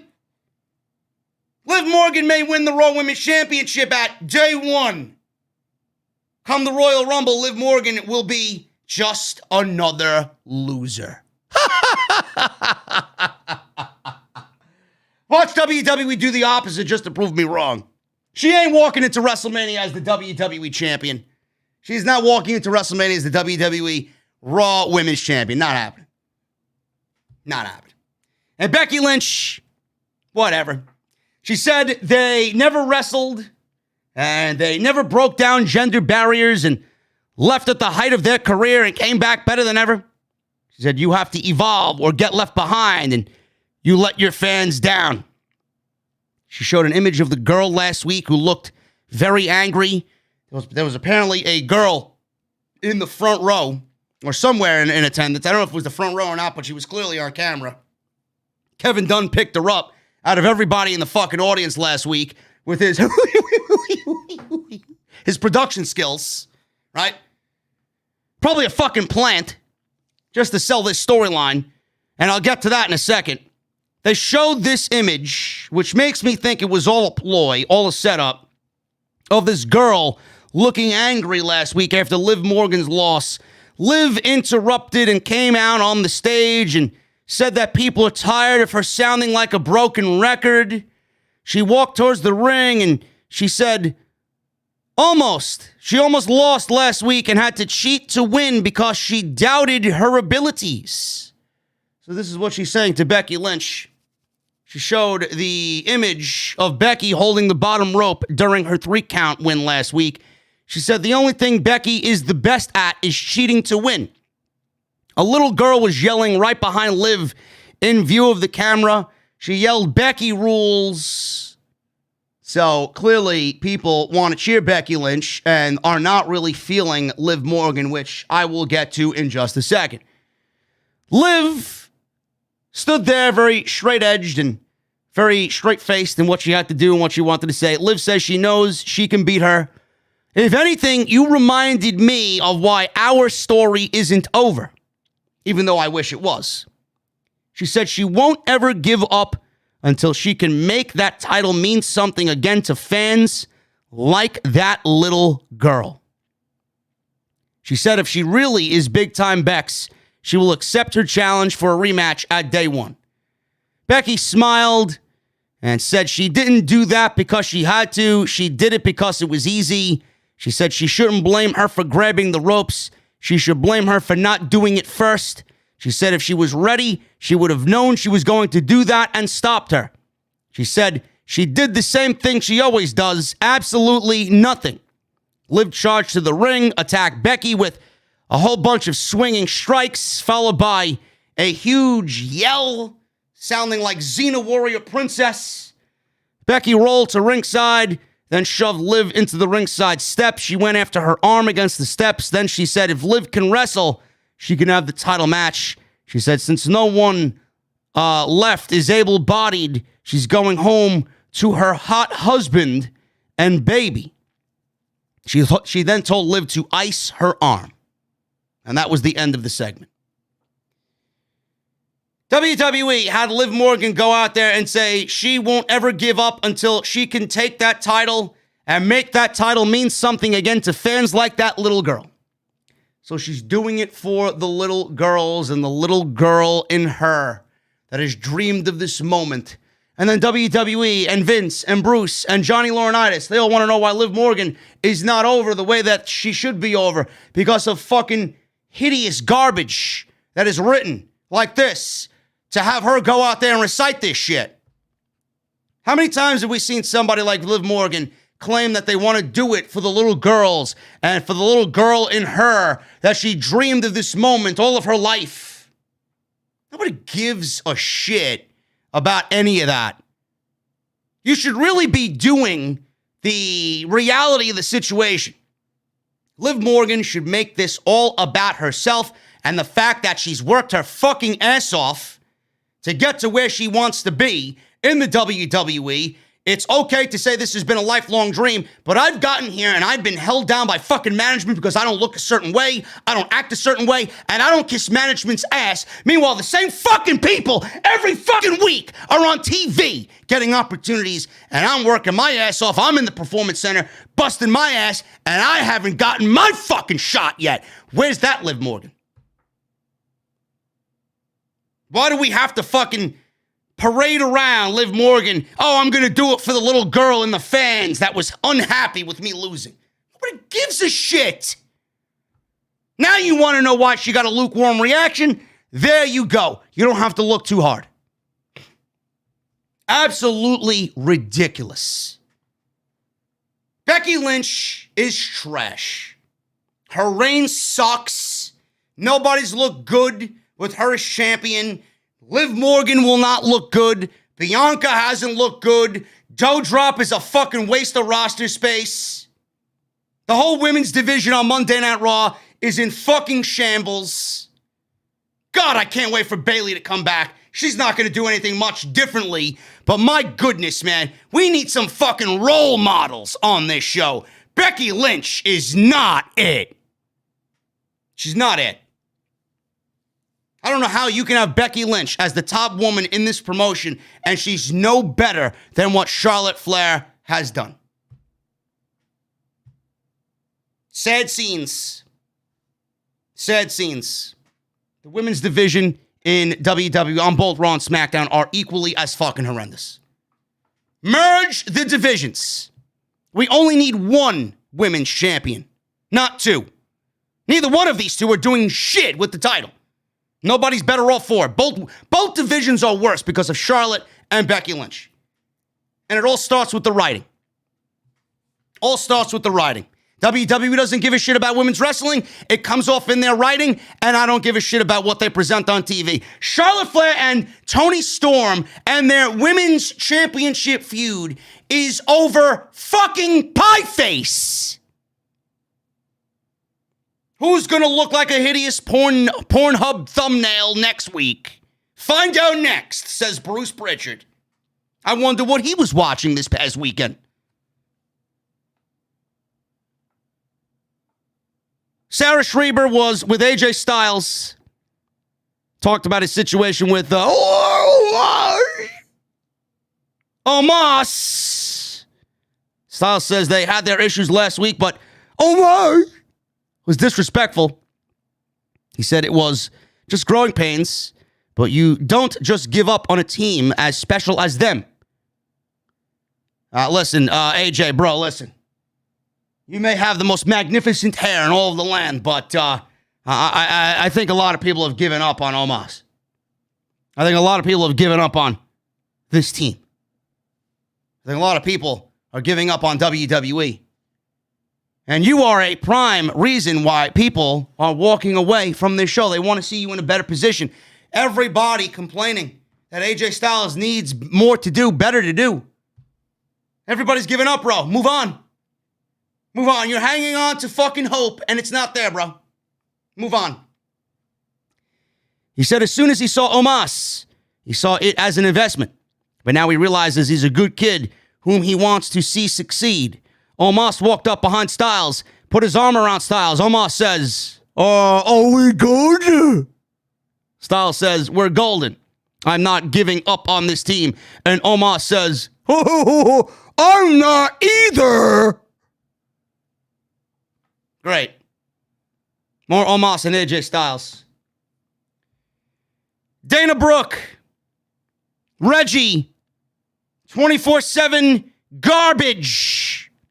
They were walking in Rice Park in St. Paul, Minneapolis, just a couple of blocks from the Xcel Energy Center. Reggie offered to give Dana Brooke some tips on catering. But Dana Brooke doesn't need tips on catering. I mean, she's there every fucking week, man. She knows the ins and outs of catering.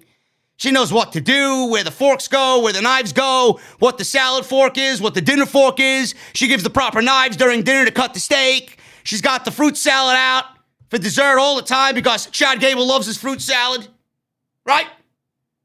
Mashed potatoes, baked potatoes, sweet potatoes, French fries, steak fries, waffle fries, curly fries. They're all there, man, lined up. Who do you think gets this all done? Dana Brooke, right? And we don't got those Dixie plates, man, the flimsy ones that fucking, you can't put too much food on it, otherwise it sags and it fucking seeps through the dish. You got to use like 3 dishes so that the fucking juices and all the food doesn't seep through the dish. She's got those industrial-sized fucking dishes, man. Really powerful fucking dishes. She knows how to fold the napkins correctly, right? Then she cleans up like a fucking magician. This woman's a wonder, man. Titus, I don't know what he would do without her. I really don't. So they were walking. Reggie offered to give Dana Brooke some tips on being a champion.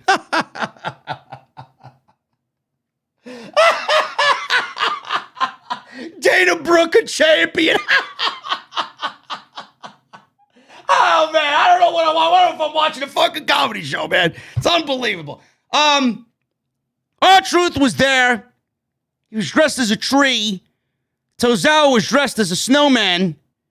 Tamina then walks over and attacks Dana Brooke. Dana fought back, and then Dana fled. She then jumped over a huge pile of snow, and Reggie did his acrobatics over said snow as well. And Tamina told Truth and Tozawa to mind their own business. You ruined me. You know, didn't Tamina Snuka win the women's tag team titles with Natalya at WrestleMania? Well, when did that? Not at WrestleMania. What had happened? On SmackDown? Like a month after WrestleMania, 2 months after WrestleMania? Didn't they make a big deal about this woman winning the women's tag team titles with Natalya? Now she's chasing the 24/7 title. Why is she still employed? That's what I want to know. No, but WWE opted to get rid of Taya Valkyrie and Tegan Nox, Ember Moon, right? But Tamina Snuka still has a fucking job in this company. It's unbelievable to me. Who wants to see this on television?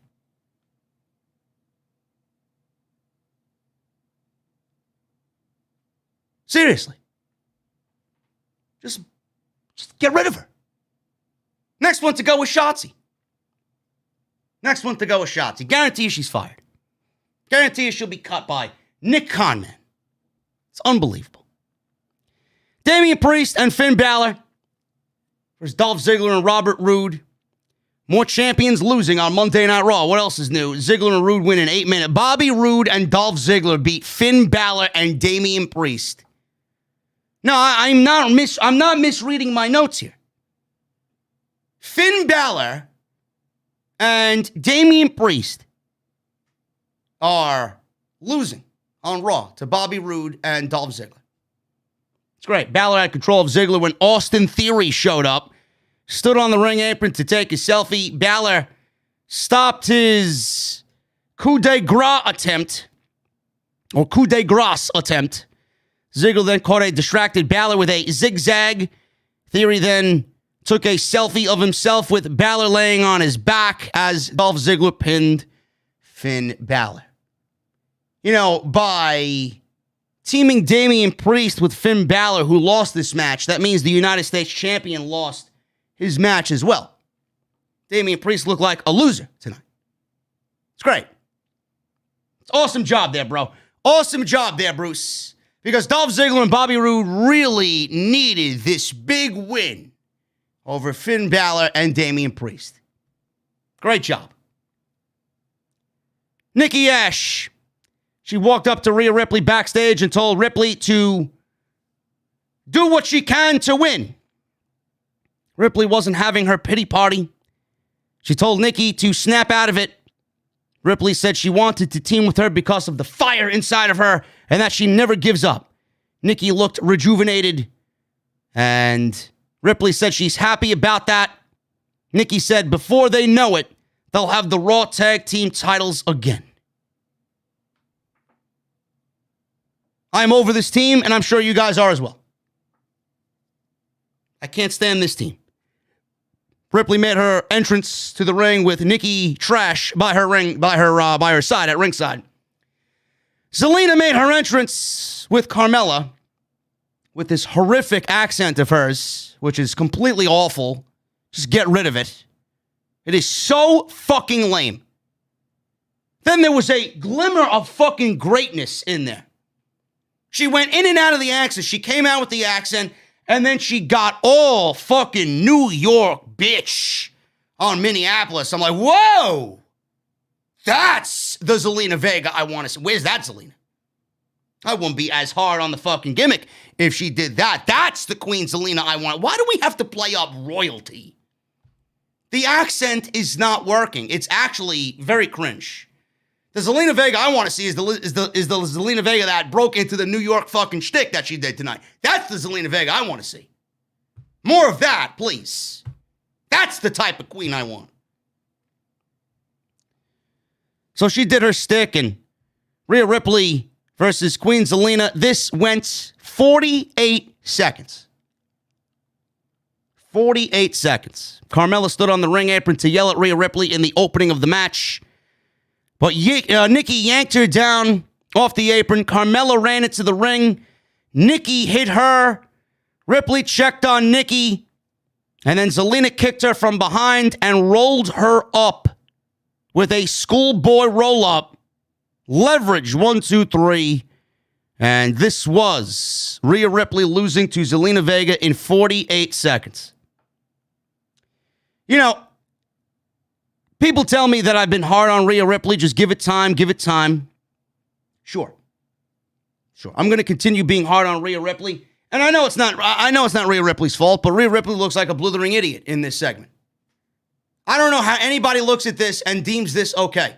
Number one, Rhea Ripley comes out smiling with Nikki Trash, and I'm supposed to cheer Rhea Ripley and be all over Rhea Ripley because she's the babyface here teaming with the superhero Nikki Ash.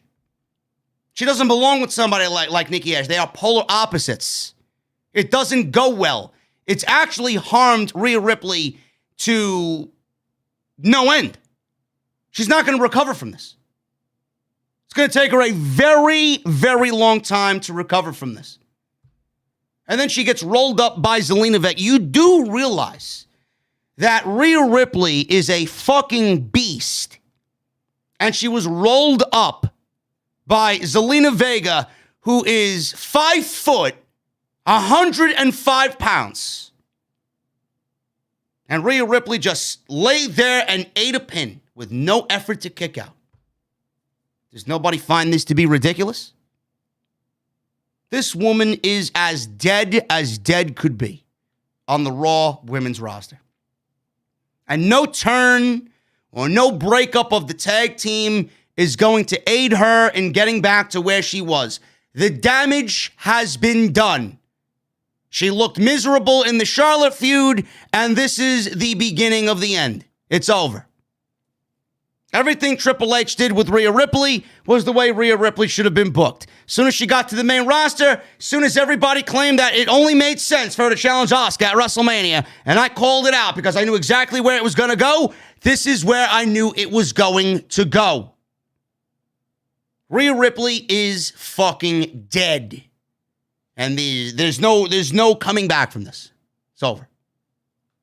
It's all over. 1 minute. Zelina beats her in 1 fucking minute. Check the chat. See what's going on here. Got 2,600 in the venue. I appreciate you guys for hanging out, man. We're going to run through the last hour of the show here. We got Miz TV coming up. We got Big E and Lashley. And we got Seth Rollins and Lashley. We'll go over the remaining last hour of the show. Let's check the chat, man. Make sure you guys hit that thumbs up. We got 887 likes on the live stream. Make sure you guys hit that thumbs up, man. Let's try for at least minimum 1,000. But there should be more than 1,000 if there's 2,500, 2,600 of you in the venue.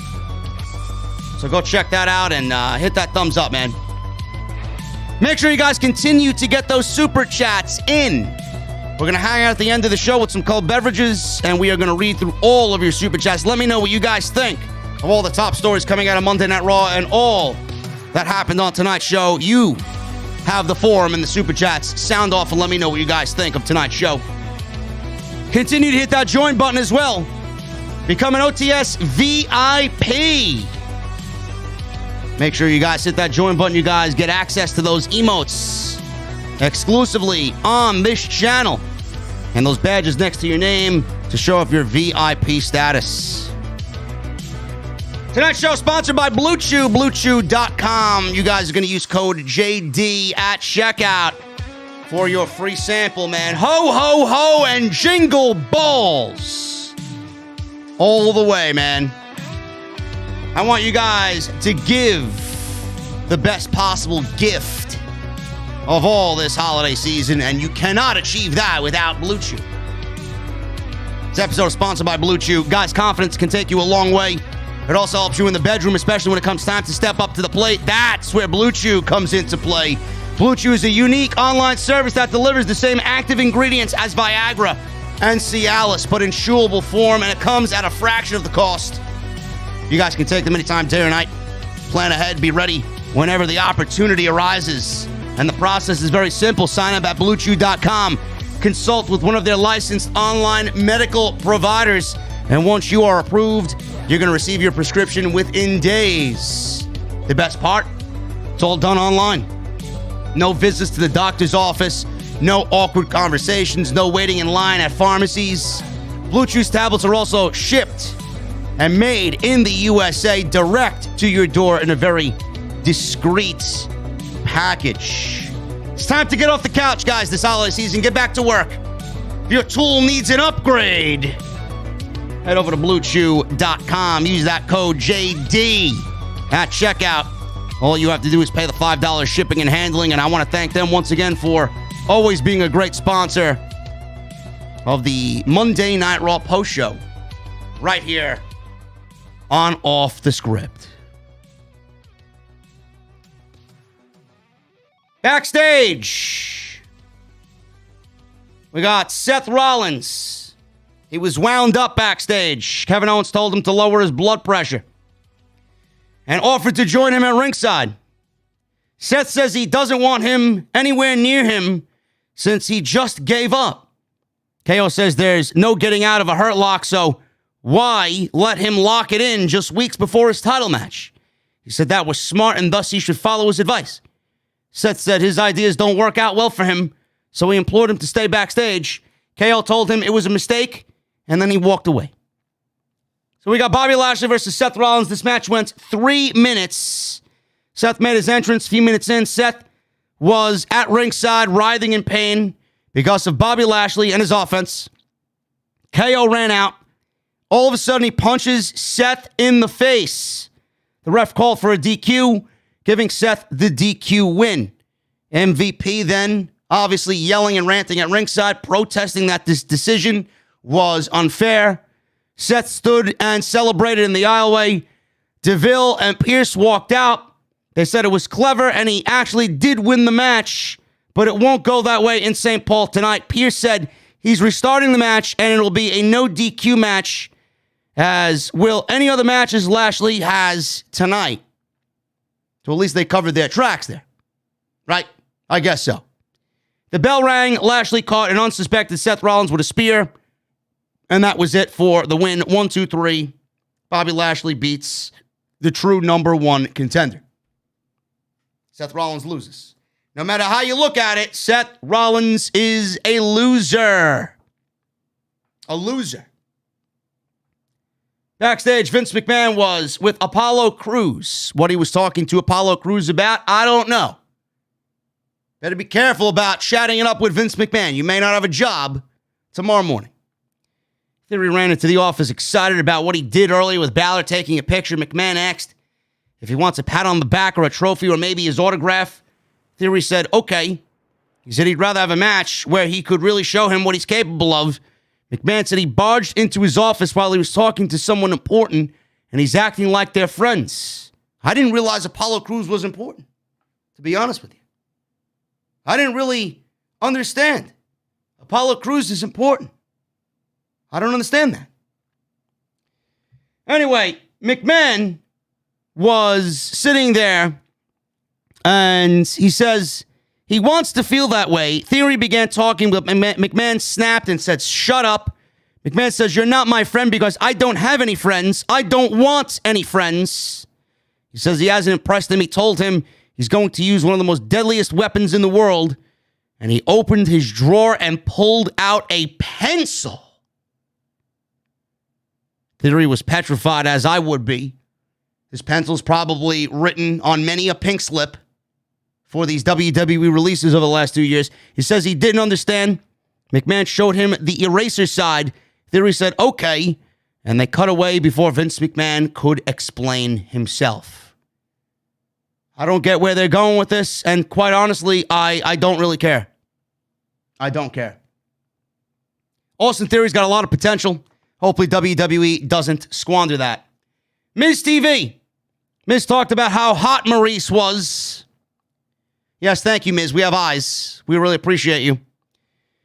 He said only someone as hot as her can make a cold Minnesota night feel like paradise.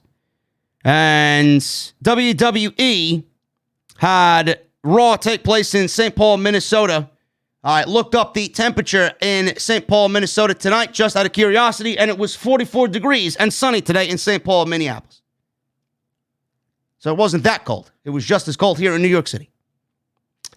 So we got this clip of Miz entering the 2022 Hall of Fame class. Showed clips of him as a kid and then big moments in his career. The narrator was reading a script that felt like it was written by The Miz. He was putting over The Miz big time. The narrator then talked about Maurice and their baby. So Miz toasted the chance to send Edge back into retirement. He was tearing all up. And Maurice was there crying as well. Edge then interrupted. And Edge entered the ring and said, sometimes the squeaky wheel just squeaks over and over and over and over and over and over. And he just kept saying it over and over and over again until Miz yelled and told him to stop. Edge asked if that was annoying. Miz said yes. Edge says he knows. Now he knows how everyone feels when Miz speaks. Edge told Miz if he just shut up, people would give him the respect he thinks he deserves. Sorry, Adam. Nobody's going to like The Miz in this current iteration of The Miz. He said Miz does all this me-first stuff because he's actually insecure and afraid. Miz says he was afraid of Edge years ago, but not this version of Edge. You should be afraid of this version of Edge. This version of Edge has done some of the best work of his career. So you better fucking be scared of this version of Edge. Edge says he knows Miz is a future Hall of Famer and he will have his hands full at day one. He said he will have to teach Miz a lesson. Plus, he wants to knock that stupid, constipated look off his face. Miz then attacked Edge with a barrage of punches. Edge gave Miz a DDT, then destroyed the Miz TV set. Edge almost ran into Maurice. He wanted to spear Miz, but Miz pulled Maurice in front of him. Edge stopped. Miz then gave a distracted Edge a skull-crushing finale. Maurice looked all shaken up here because she was thrown into the line of fire, and she didn't expect Miz to do that. Miz asked what was wrong. Maurice took issue with him using her as a shield. Miz tried to talk his way out of it. Maurice slapped him very hard in the face and then left. Miz then ran after Maurice as they both stormed to the back. I don't know what's going on here with Miz and Maurice. It's probably more interesting than what's going on with fucking Miz and Edge. But it probably is nothing more than a ploy or a setup. And it's eventually going to lead to Beth Phoenix coming into play. Because why would Maurice be upset about that when we've seen The Miz do a lot worse with Maurice in the past? I don't understand why this upset her all of a sudden.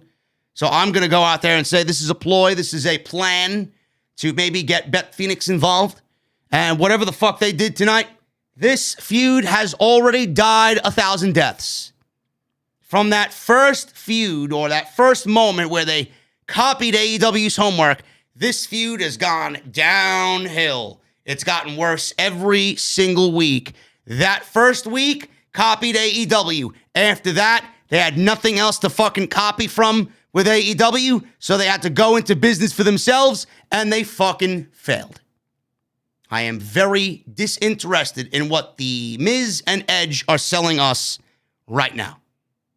Nobody wants to see this match. Nobody. Nobody wants to see Edge and Miz wrestle. And I don't give a shit what happens here or where this feud goes. WWE, for the life of us, please do not drag this till WrestleMania. Do not. End it in Saudi Arabia. Do the mixed tag team match. Do Edge and Beth versus Maurice and Miz in Saudi Arabia in February. And move the fuck on and give Edge a true WrestleMania opponent. Miz is not it. Bobby Lashley versus Big E. This was a no DQ match because Sonya Deville and Adam Pearce said so. This went 17 minutes.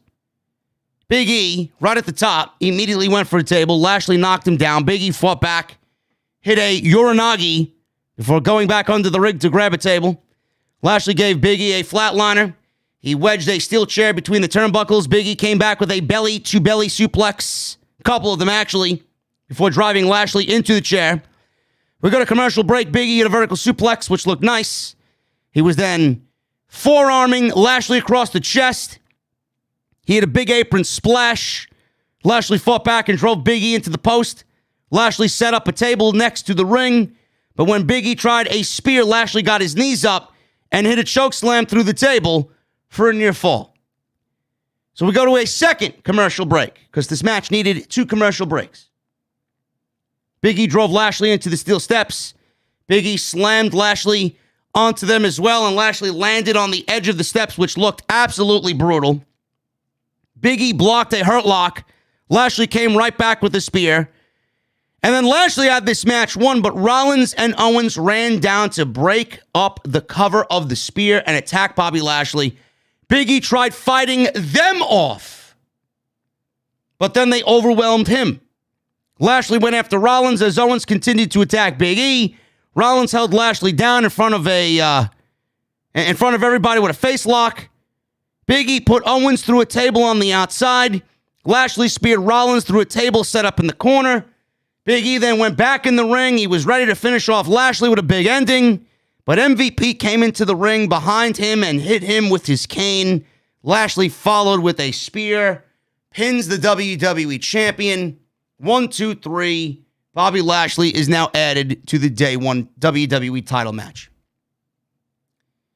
Big E not only was pinned in this match, in a non-title match as WWE Champion, Big E looked like the dumbest babyface on the entire fucking roster. These guys are coming out there to attack Bobby Lashley in a no DQ match. Kevin Owens and Seth Rollins are out there helping you beat Bobby Lashley, and then you go to attack Seth Rollins and Kevin Owens because you want to beat Bobby Lashley in the right way, fair and square, and do it on your own and take care of him and end it yourself. Meanwhile, all you did was now give yourself even lesser of a chance to retain the WWE title at Day 1. Now, instead of having a 33.3% chance, now you have a 25% chance of walking out as WWE Champion. WWE not only buried their entire Raw main event at Day 1 by making 3 people look completely fucking inept and making Bobby Lashley look like the strongest motherfucker on the entire roster, but they made their WWE Champion look like a blithering fucking idiot. Oh, I'm taking the high road here instead of taking the obvious low road, which is the smart way to go about it. You attacked the people helping you because they realized that with the 3 of them, it's a better match and gives them each a better opportunity to win the match. Now, but you want Bobby Lashley included in the match. Now you got what you asked for. Day 1. Day 1. Just like WWE's IQ. 1. Whoever wrote this shit, whoever wrote this show, completely is a fucking idiot. A complete fucking idiot. How anybody looks at this and thinks this is appropriate writing. Logical writing. Shit that makes sense. You may be the dumbest fuck on the face of the earth. Yet I get called dumb by Baron fucking Corbin, right? Try and explain that one. This show sucks. Everything about this show is fucking horrible. Abysmal.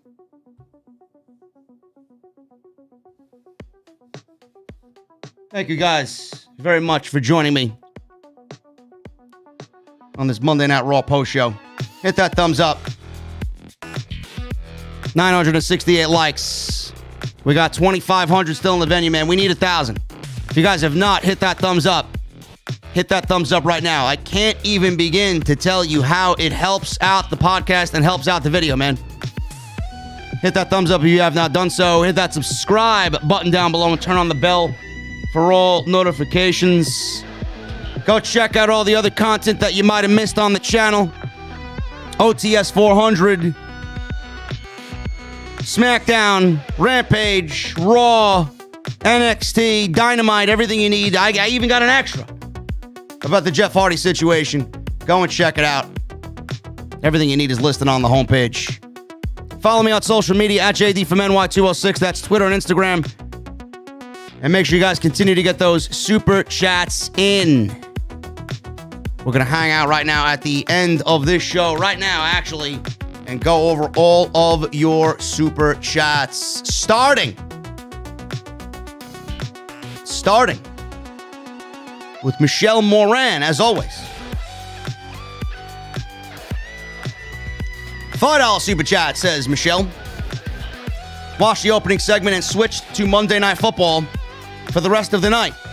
That segment was garbage. Please, KO, do not re-sign with WWE.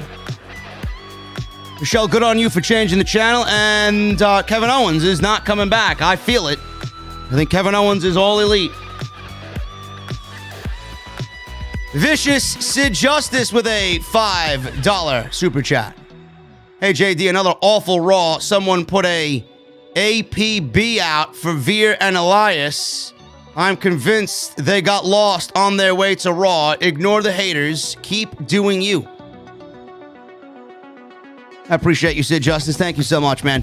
Elias will be cut. And Veer, I doubt he comes to Monday Night Raw. D. Bastardo with 2 super chats, a $5 super chat and a $2 super chat. Thank you, D. Bastardo. I see you got your account working again, bro. Awesome. WWE Geeks, Vince's stupidity and hate for his talent equals the feeding system for AEW. Make them popular, then fire them. Tony Khan thanks you. Hashtag JD the Truth. He also says, inside info on Gargano, email JD, much love, brother. Bastardo, email is in my Twitter profile. And I probably know what you're going to send me.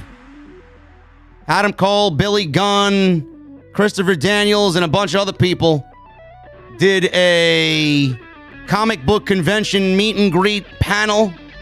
And somebody mentioned in the crowd, asked about Gargano, and they were all very coy about the answer. Gargano's probably going to end up in AEW. Tony Brown with a $4.99 super chat. Okay, what I miss. I legit woke up at 10. Also heard some ass podcasts cutting you down. Not on my watch. Tony Brown, what podcast was that, bro? What podcast was that, brother? The funny thing is, everybody cut me down, but now on Monday night, after Matt Hardy's House of Hardy Twitch stream, everybody's thinking the same thing that I originally had brought to the table as far as the discussion for Jeff Hardy goes. So what exactly did they cut me down for? When everybody's now uttering the same fucking thing, which I never called news or claimed to be news. I'd love for you to fill me in on that, Tony Brown. Titus O'Neil with a $1.99 super chat. I'm here to cook whatever you want. I love the OTS. Titus, don't worry, bro. Listen, I could use some chicken tenders, bro. A nice side of barbecue sauce, man. I know you got the real deal barbecue sauce. Seriously. Some chicken tenders and some homemade steak fries, bro. Send it over. Send it. Jesse ate all the fries, you fucking geek. I thought I told you to do inventory, bro. Are we gonna have a fucking venue with no steak fries?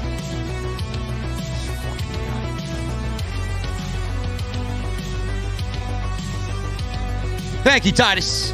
Nickname My with a UK 10 in Super Chat. Maybe WWE tried to ruin Jeff's life by instigating this thing, as he said he can't have any more mistakes. We will wait till Jeff Hardy speaks when he's ready, man. I'm done talking about it. Everybody in the community owes me a fucking apology. JT Golden.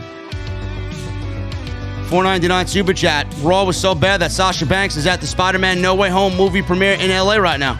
I don't blame her. I'd be right there next to her. And Mikaze.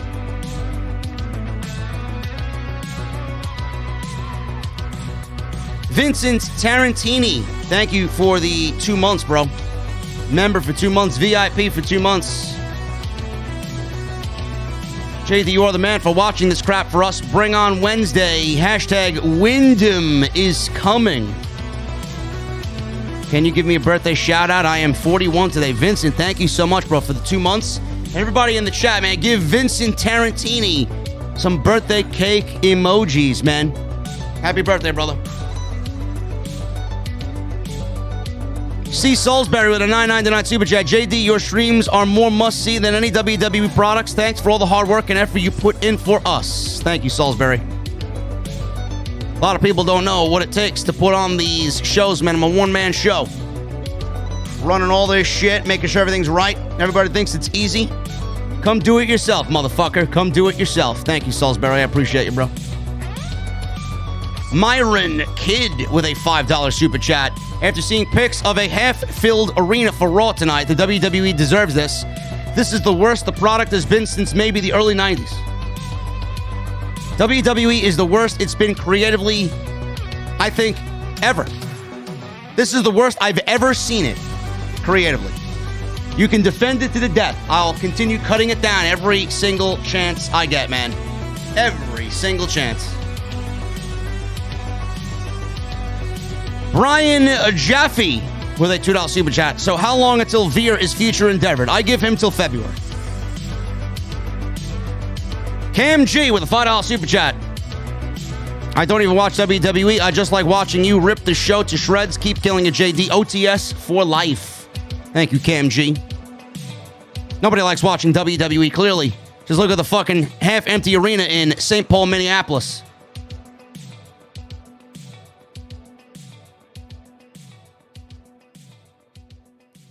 Super cool with the $2 super chat. This show is worse than Herb Abrams' UWF shows. I don't know how bad those were, man, but Monday Night Raw is absolutely, without question, the worst wrestling program in the industry. SmackDown may be number 2. NXT is their best show, and NXT is fucking horrendous. Riley Johnson with a $4.99 super chat. I feel like out of all 4 horsewomen, Sasha Banks stands out the most. I feel like she could leave like The Rock did and be a big movie star. She will.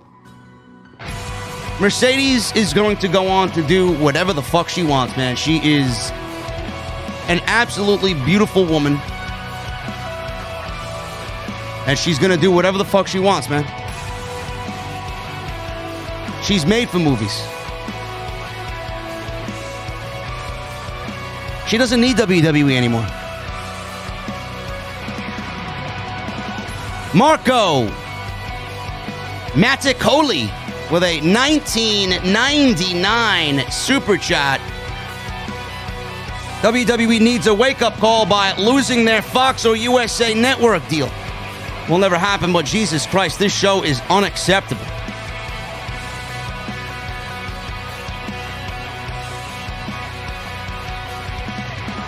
Yeah, Marco, you're right, bro. We got to hit him where it hurts, man. We got to hit it in the wallet. Stop going to the show. Stop buying merch. Stop watching the shit.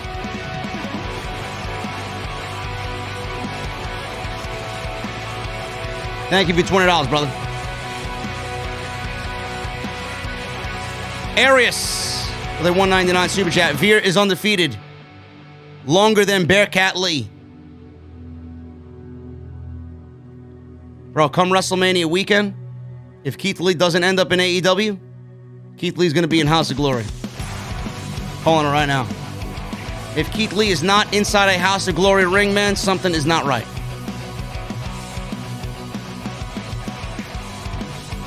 Omega Kong with a $10 super chat. Haven't watched WWE in months, not even YouTube. Waste of a product. WWE bozos are sounding like cowboy fans, raving about their heyday. Let them rave about their heyday. Their current day is fucking a dumpster fire. And it will continue to be so until Vince and Bruce are fucking eliminated. Gone. One way or another. Riddick with a $5 super chat. Veer is a former pirate. I live in Pittsburgh, so I checked PNC to see if he had a memory lapse. He's not there, so he must be trying to find Raw. Being that the Pirates haven't done jack shit, I'm sure he didn't help the Pittsburgh Pirates do anything of note. Wasn't he a pitcher? El Presidor's Tribute with a $5 super chat. They should just give Roman the WWE title at this point, make him a double champion, and have him show up on both shows. He's the only one worthy. You know, bro, I actually pitched that a while back. I did.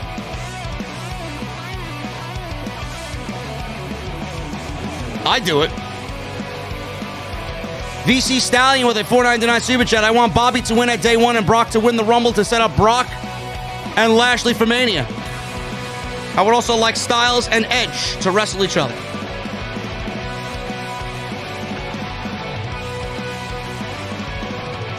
Hey, we may get that. WWE could certainly do that if they wanted. WWE could have Brock and Lashley at Mania. WWE could do Roman and McIntyre at Mania. WWE could do Styles and Edge at Mania. That's a good, solid 3 matches right there, man. Sasha versus Charlotte. Don't really care for it. Bayley wins the Women's Rumble. She wrestles Becky. Matt Riddle versus Randy Orton. Sounds good to me. Brian Jaffe with a $5 super chat. Worst heel turn I can remember was Sting in 1999. No one bought it or booed him. Becky's heel turn feels like it's right on the heels of that one. I can see it.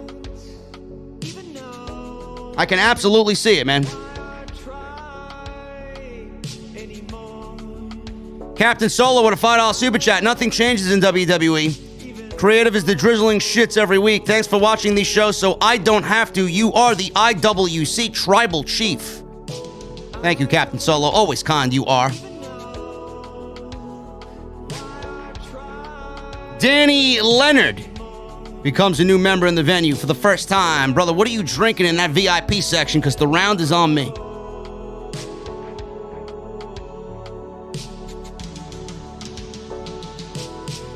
Michael Gabriel with the $4.99 super chat. No message. Don't be shy in the venue, bro. We may have to dump you. Don't be shy around here. Riley Johnson with a $4.99 super chat. Are you going to watch the new Spider-Man movie? Yeah, when it comes to Netflix. I don't go to movies at the theater, especially on opening night. The last time I did that was The Dark Knight. It was a fucking disaster. Never again.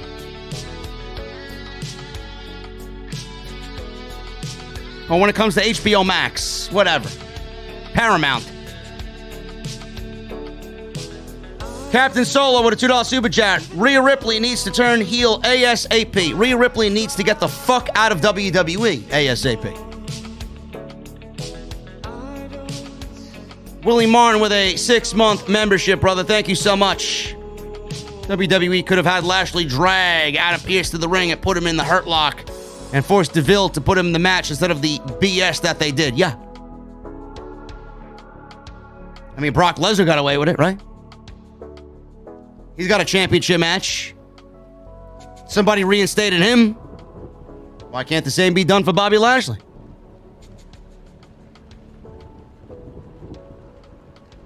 Jericho 8131 with a $20 super chat.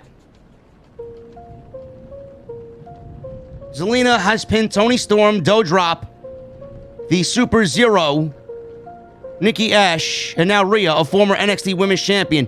You'd never see Penelope Ford beating Thunder Rosa in 30 seconds. The women's division gets more laughable each week. Jericho, comment of the night, brother. Cheers to you, man. It's out of my hand, but I'm still in control. It's out of my hand, You could never take away the power of my... I'm not hitting that note. I can't hit that Doc note, bro. Stunner Kingdom with an Australia mate. $5 super chat. JD, thank you for inspiring me to start my own wrestling channel. You were at the tippity top of the IWC, and you're only halfway up. Keep killing it. Yeah. All right, Jericho and Stunner Kingdom got comments tonight, brother. Thank you guys so much, man.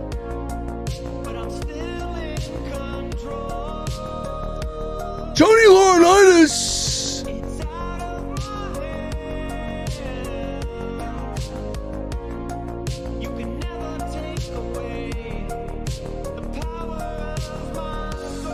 Stop lying. Raw today was better than AEW Full Gear.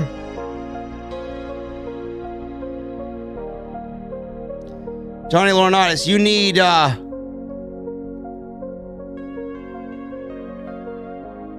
need some mental fucking help, Johnny Laurinaitis.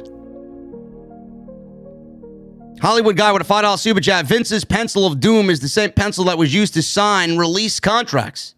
I bet on it. That's why he pulled it out. That's why he pulled it out, bro.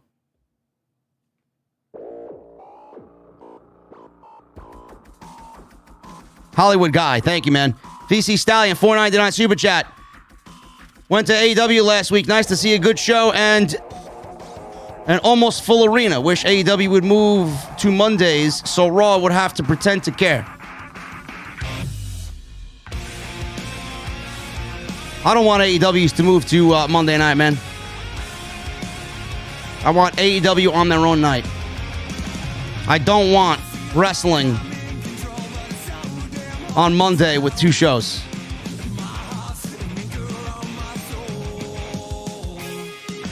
Aaron King with a $4 super chat. Cover the 24/7 title in Chum and feed it to the Sharks. Oh, cover the 24/7 title in Chum and feed it. Yes, I would absolutely be. I would love that. I would love to do that. I'd film it too, and it would go fucking viral. Captain Solo with another $5 super chat. If Vince lives to be 100, we're all in serious trouble in WWE shows. That will only get worse with his mental decline. Keep up the great work, JD. Thank you, Captain Solo.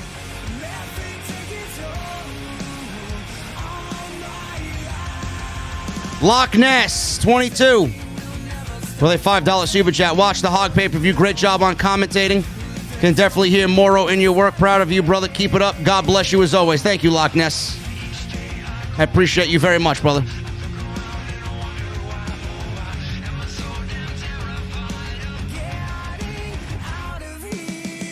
Captain Solo with a $5 super chat. Johnny Gargano has some awesome t-shirts on Pro Wrestling Tees. I bought a few. Guess he's as good as gone now from the E. He'll be a beast in AEW. He will. Johnny Gargano will be fucking incredible in AEW, man. The dream matches that await him are unbelievable. And we got a $7.99 super chat by Liam. Keep up the amazing work, JD. You're a fan from Saudi Arabia. We got people from fucking Saudi Arabia. We got people from South Africa. We got people in the United Kingdom. Off the script is global, bro. What we got here is a global takeover. It's more takeover than Paul Levesque right now. Absolutely.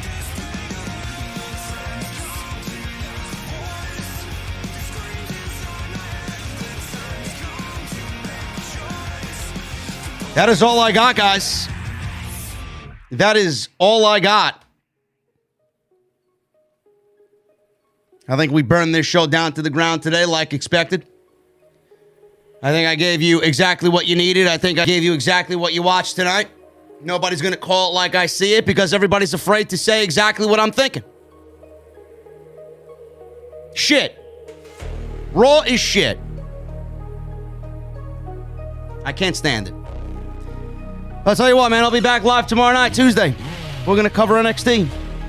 Harland is making his debut on the show. And Harland is wrestling tomorrow night. And we're going to be there to cover it because I'm interested in catching Harland on Tuesday night. I appreciate you guys very much, man. Thank you for all the love tonight. Thank you for all the support on the Jeff Hardy stuff. Thank you for showing up tonight big in the venue, man. Almost 2,700 live tonight on Off the Script. I'll be back tomorrow, man, live with NXT in the venue. Wednesday is a big night. Jesse and I are very excited to bring you guys the podcast on Wednesday night. Wyndham is coming. Winter is coming. Happy birthday shout out to my boy Lee Johnson of the Nightmare family. Tweeted him earlier today. Happy birthday to Lee Johnson. Hopefully he celebrates and has a good birthday. Julia Hart takes care of him, takes him out to a nice dinner. Maybe a back rub. Happy birthday to my boy Lee Johnson. Always a VIP here in the venue. Make sure you guys follow me on social media, man, at JD at JD from New York. JD from NY 206 on Twitter and Instagram. Hit that subscribe button down below. Turn on the bell for notifications. Hit that thumbs up. If you guys have not hit the thumbs up before you head the hell out of here, man, hit that thumbs up. And go get your t-shirts, bonfire.com. Get your new OTS merch before the holidays and go out and support Blue Chew, man. BlueChew.com. Code JD at checkout. Guys, I'm about to hit the road. I need two things from you. Number one, I need those guitar emojis in the chat. Okay? I also need, for my VIPs, I need those Mustang emojis in the chat. And number two, when that music comes on, that guitar solo from Pilot kicks in, I need that music on Max. I'll see you guys tomorrow for NXT. Big week coming. Tuesday, NXT. Wednesday, AEW Dynamite. Winter is coming. Have a good night, guys. And I'll see you tomorrow for NXT.